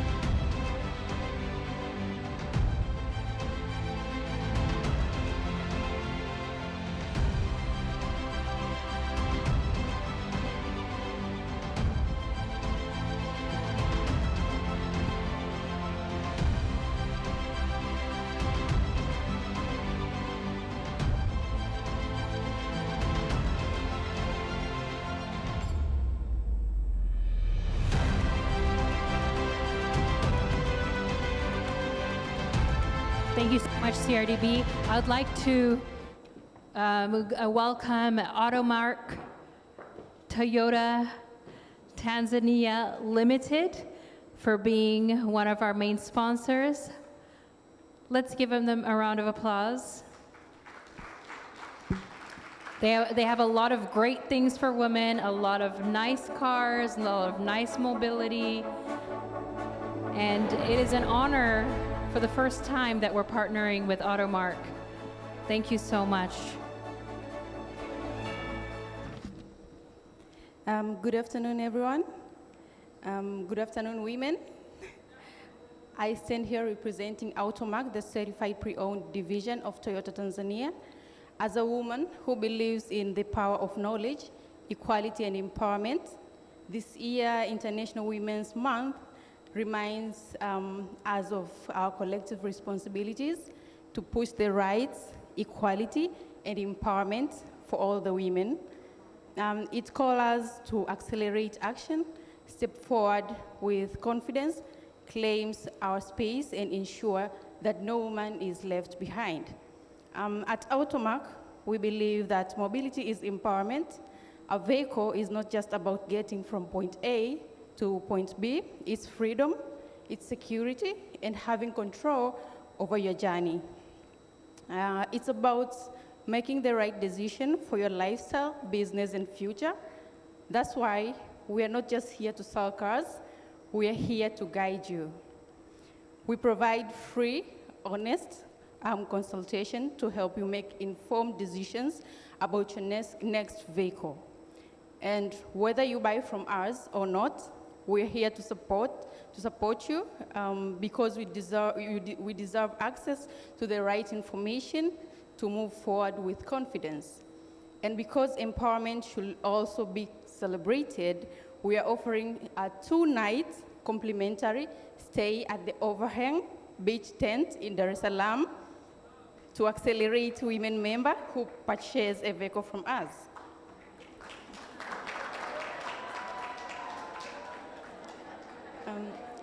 Again, we do not just sell cars, we drive possibilities and are here to ensure that you have the knowledge, confidence, and support to move forward with, on your terms. And as a part of the KRMG Group, which is celebrating 200 years of legacy this year, we're proud to continue our commitment to trust, innovation, and empowering communities, including the incredible women in this room.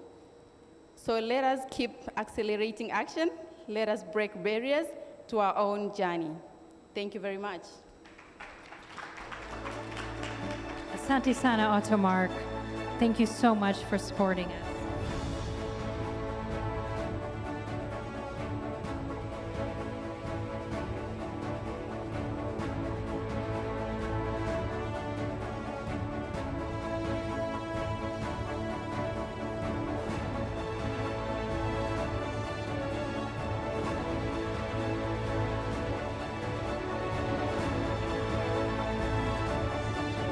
A round of applause for Automac, everybody. So, a quick one. As we're coming up on stage, we are on a time crunch, so if you can kind of make your speech short and sweet.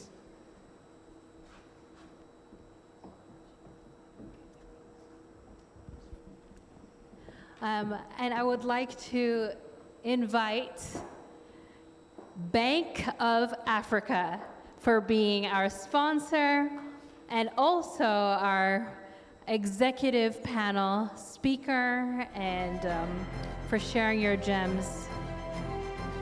Let's give a round of applause to Bank of Africa.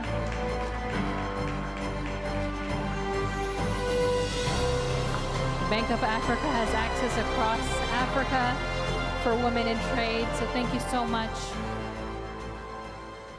Good afternoon. Good afternoon. Are you feeling unstoppable? Yes. I'm feeling unstoppable myself. Thank you very much, Bernice. My name is Nandi Muyombela. I'm head of marketing and communication at Bank of Africa. Bank of Africa is a multinational Pan-African bank. We are a group in 18 countries that includes West Africa, East Africa, Central Africa, with representation in Paris, Spain, London, UK, and China. So that sort of tells you our network across the globe. In Tanzania, we are available in 17 branches, 7 in Dar es Salaam, and the rest of it across the country. Thank you very much, Bernice. On behalf of Bank of Africa Tanzania, I would like to extend our deepest gratitude to each and everyone who made Accelerate Women Summit possible. It is a success, as you can all see. It has been an inspiring gathering of trailblazers, change makers, and visionaries, all united by a shared commitment to advance women's empowerment and economic inclusion. A special thanks, one more time, to organizers of this incredible summit, Accelerate Business Group, Bernice and your team, for your dedication and tireless effort in bringing this vision to life. Your work continues to provide a powerful platform for women in corporate and entrepreneurs to connect and learn. At Bank of Africa, we firmly believe that empowering women is not just a choice or an option.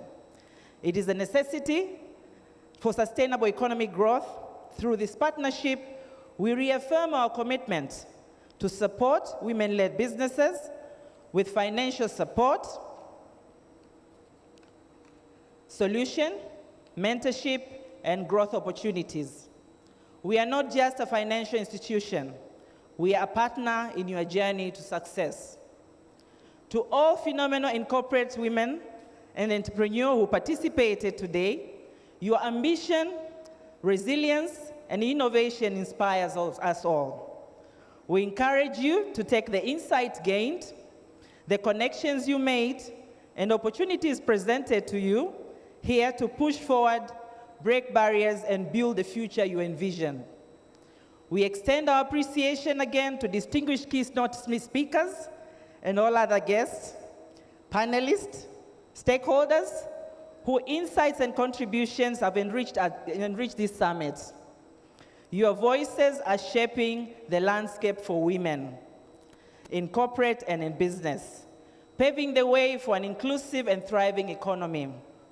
As we conclude, let us take this momentum forward. Let us continue to build and uplift and empower. Bank of Africa stands with you, not just today, but every day. As your trusted financial partner in progress, thank you again for being part of this movement. Together, we are unstoppable.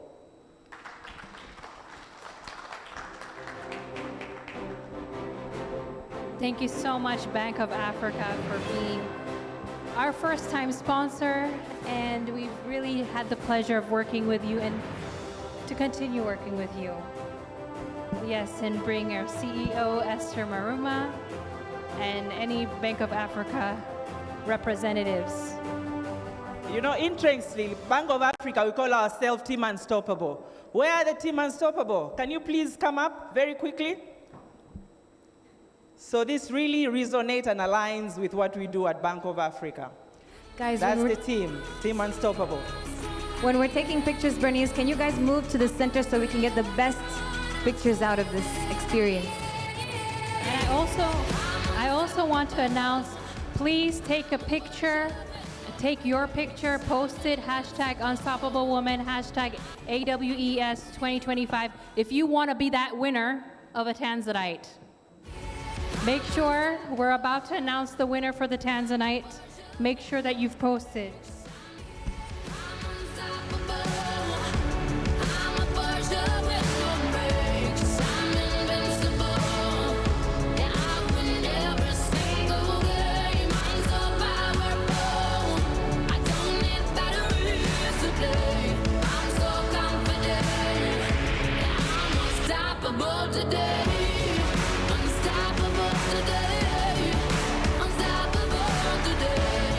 Come on, where's the energy in the room?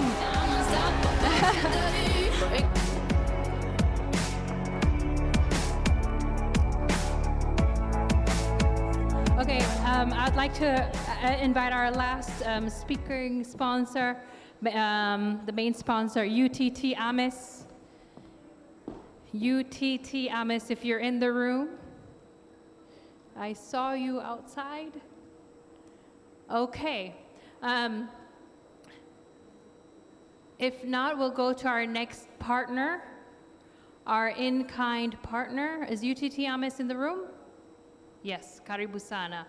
How many of you have UTT Amis? You're an investor, right? You're investing in UTT Amis? Me too. Did you see how many of you have UTT Amis? Yes. Okay, good afternoon, ladies and gentlemen alike. My name is Eugene A. Mgonya, and on behalf of our company, UTT Amis, the old staff, starting from the MD himself, would send his warm regards towards all of you. Okay, since the dawn of time, as we all know it, women have been in the center of everything. So through that, there's a lot of things, there's a lot of changes that people tend to take every single day. And through that, investment has always been the beginning of everything. It's all about time, it's all about your determination. Through that, we can see that women can stand together as one in such programs and actually bring change towards the nation as itself, maybe worldwide also. As you can see, vivid examples from previous predecessors within time, such as Susie Orman, Rosie O'Neill, and the likes. And through them, companies tend to spiral, which tend to overseed certain needs towards the community. Groups such as CEO and Tonic, founders such as Vicky Sanders, all of those are one of the examples that you can actually see within time. And all I can give as a word of advice is you need to overcome the fear of taking risk, because within this financial environment, or you can say society, it needs a lot of courage and determination towards whatever you want to pursue, mostly your endeavors. Because through UTT AMIS, you can see that it is a mutual fund company. But like any other mutual fund companies, we tend to offer resources from different various sources, such as individuals, families, groups, also organizations, so as they can actually invest in different ventures and so on, so as to actually expect a certain return towards that. Thank you.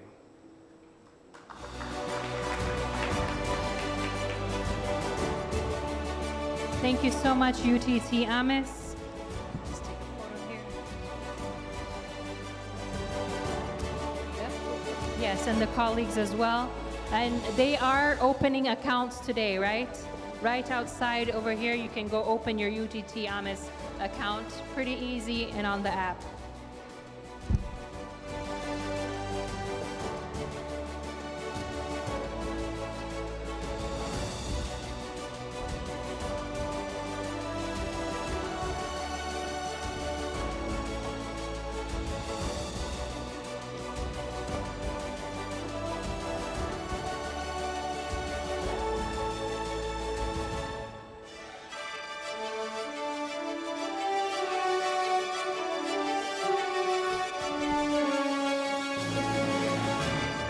Okay, so we're going to move right into our partners for this. It's going to be pretty quick. We would like to also, before we move into that, I'd like to really appreciate UTT AMIS. They have sponsored every single one of our conferences. So thank you so much, UTT AMIS, for your commitment. And we go together, we grow together. So thank you so much. I'd like to thank African Star, if you're here in the room. African Star. Okay, I would like to thank Speedy. Okay, African Star. African Star. We don't have a lot of time, so if you can just, if you're called up here, please do come like a runner.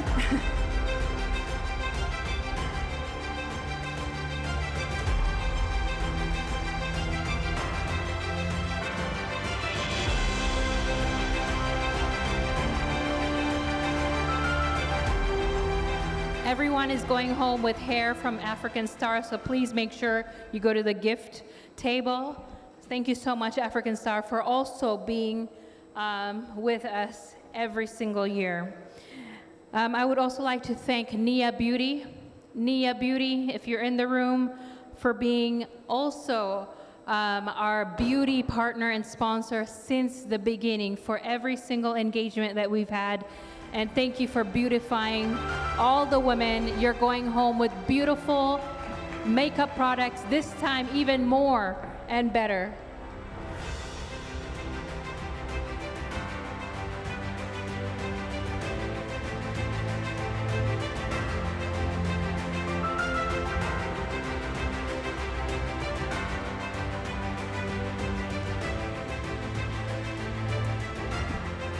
One last thing, Nia Beauty is giving away a foundation concealer. So they have a table where you can test the color to match your skin, and you get to pick up a foundation, you get lipstick, you get nail polish, you get cocoa butter, you get lotion, you get shampoo, all the goodies. So please make sure you go there. Let's give them a round of applause for Nia Beauty. We'd like to also thank Urban by City Blue. Thank you so much, Urban by City Blue, for being our partner ever since you began business last year. They're a brand new hotel in Masaki, and they are hosting some of our international guests and have enabled us this summit. Thank you so much.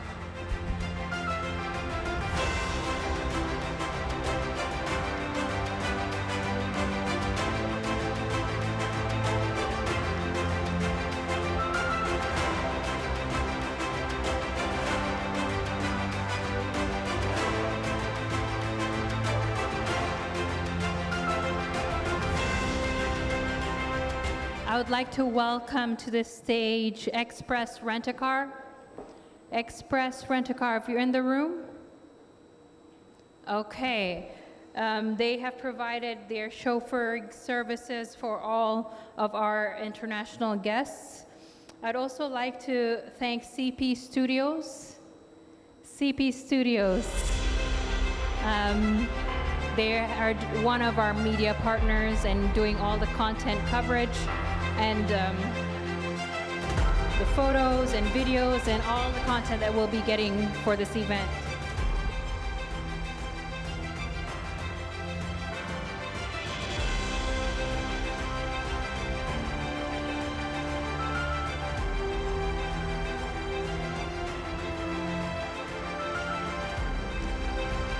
I'd also like to thank Precision Air.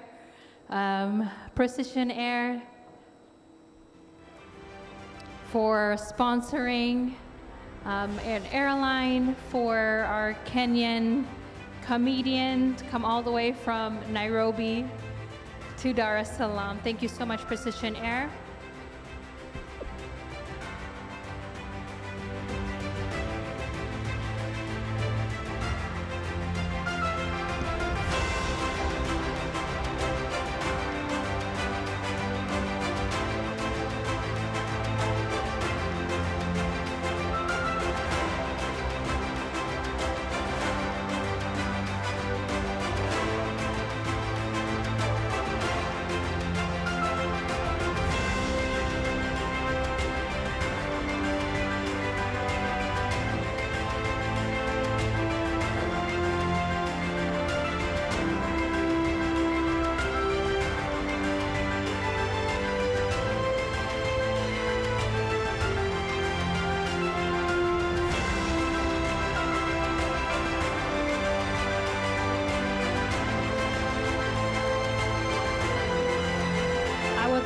To welcome Speedy Print. Speedy Print for all the flyers, the print materials that you see. They also have their table. They worked overnight as well. So grateful for them. And they've been our sponsor ever since the very beginning. So we really, really appreciate you, Speedy Print.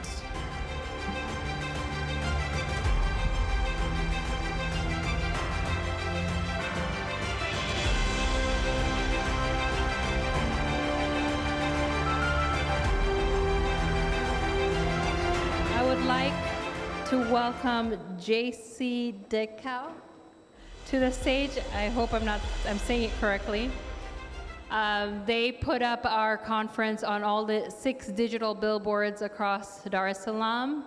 If you're in the room, we'd love to appreciate you. Okay. I'd also like to thank Revolution Events.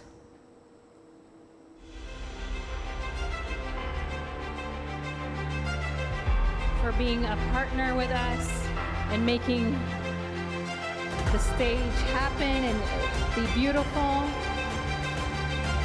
Thank you for supporting us since the very beginning.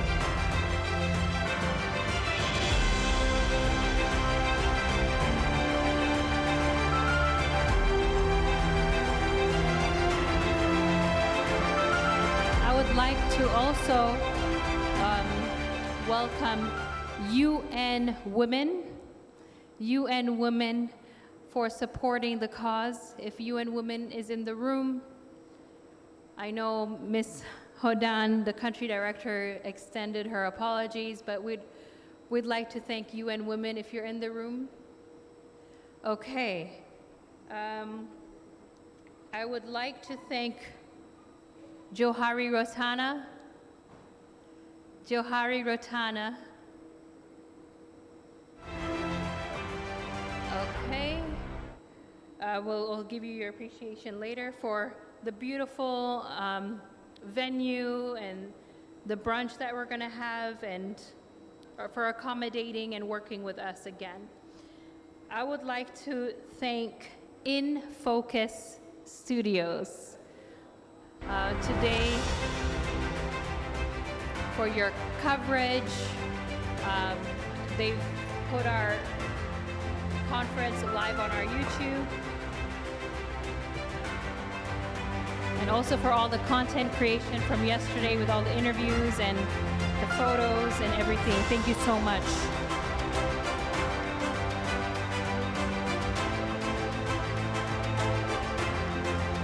I would also like to thank ATN, who has also put us live. Thank you so much for the coverage as well from the very beginning.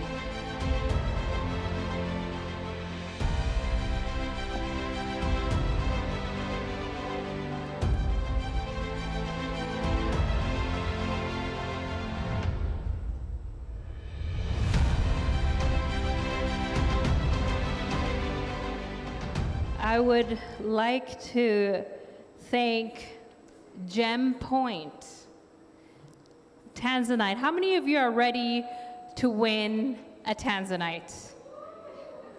Have you participated yet? Have you tagged Accelerate? Have you hashtagged Unstoppable Woman? Hashtag AWES 2025? How many of you want to win a Tanzanite? How many of you own a Tanzanite? How many of you don't have a Tanzanite yet?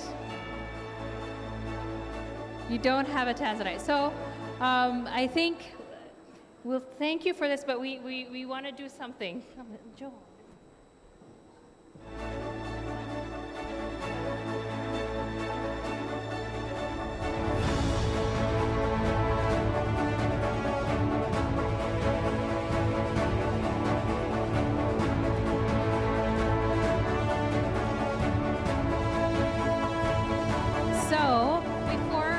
Iqbal, before you go, you have something that you want to give, right? Yes. You want to tell us what you want to give? Yes,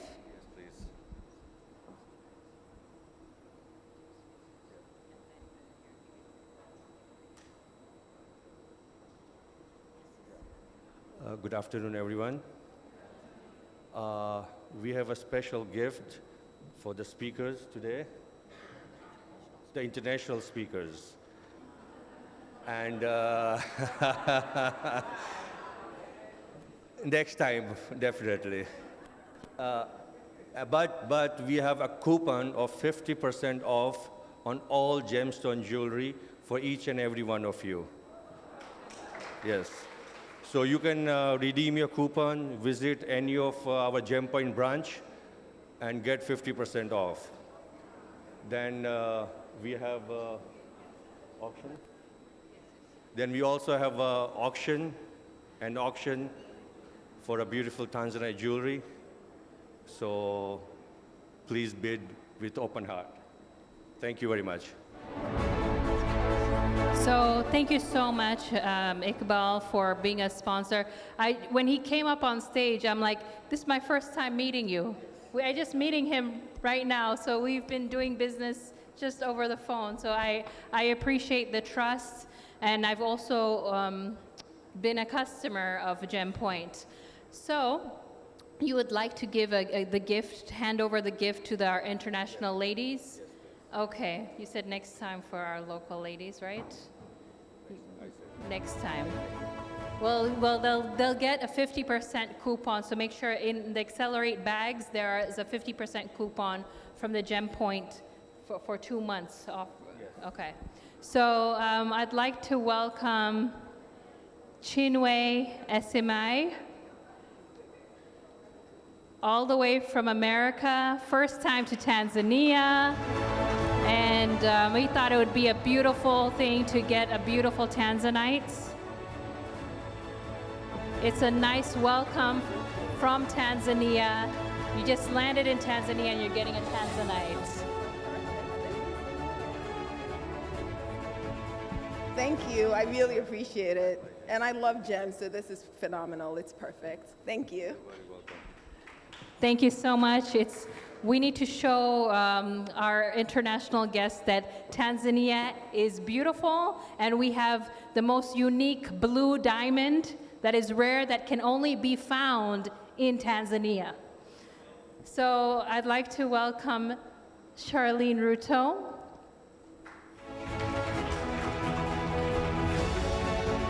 Who is also going home with a Tanzanite.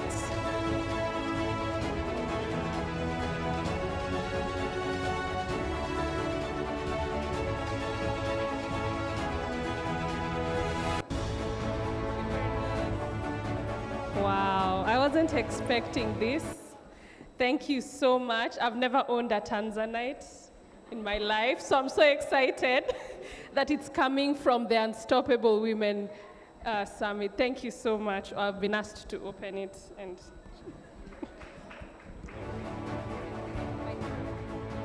it's a beautiful set of earrings. Thank you. I will. When I wear them, I'll remember the beautiful women of Tanzania. Thank you so much. Thank you so much, and I hope it's a thoughtful appreciation from GemPoint for that. And then do we have the winner for the social media competition? So we'll announce it after lunch? Okay. We'll announce it after lunch. Okay, so I think we are done with the sponsors. Yes. So I'll hand it over Yes. to you. All right.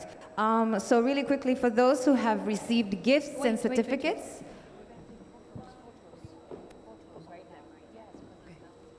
Okay, so we would like to take photos together with all the speakers. Please make your way to the stage.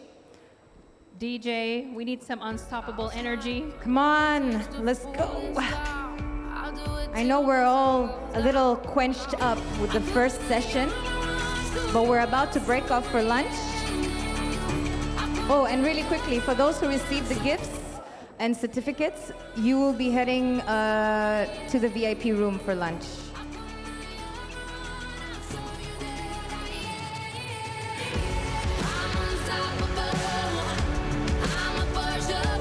And okay, I would so also like to welcome Her Excellency, Ambassador High Commissioner to South Africa, Ambassador Nolothando.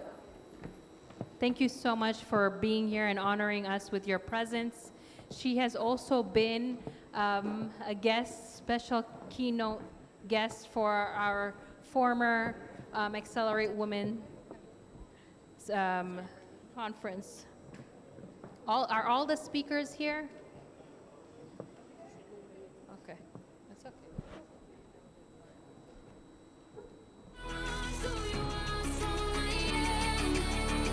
Mr. Obayi, Patrick, Mama Akot, we need you.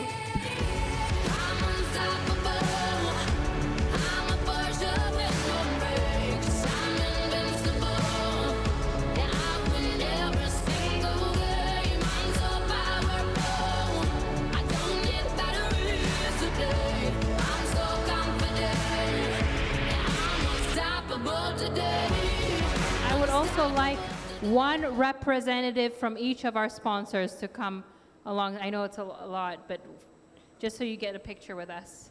One representative, quickly. So while we are taking pictures, I just wanted to say something really quickly. Please, if you are part of a partnership and sponsorship, please head to the stage really quickly.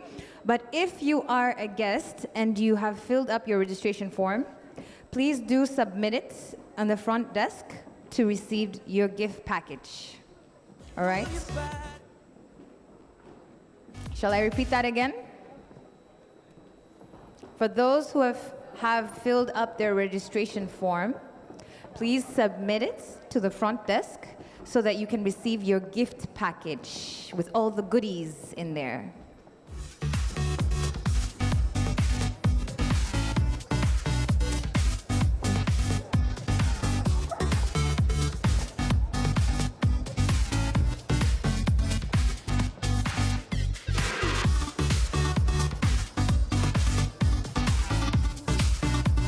Energy, energy, energy! Woo!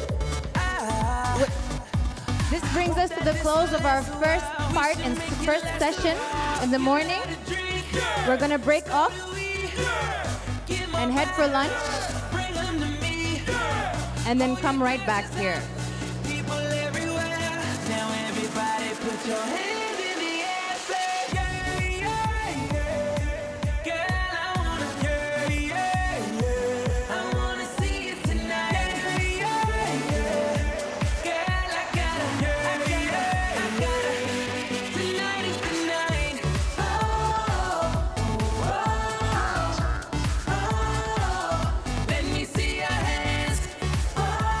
While we're having lunch, remember, passion plus purpose is equal to what?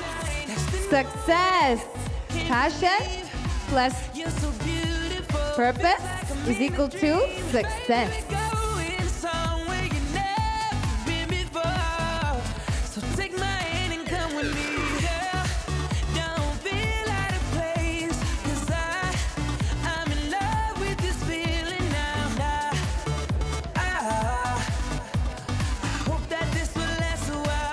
Announcement.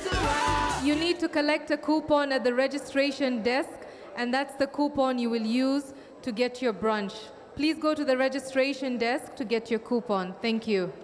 Now everybody put your hands in the air.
Bathi babeka amaphiya phezulu bona.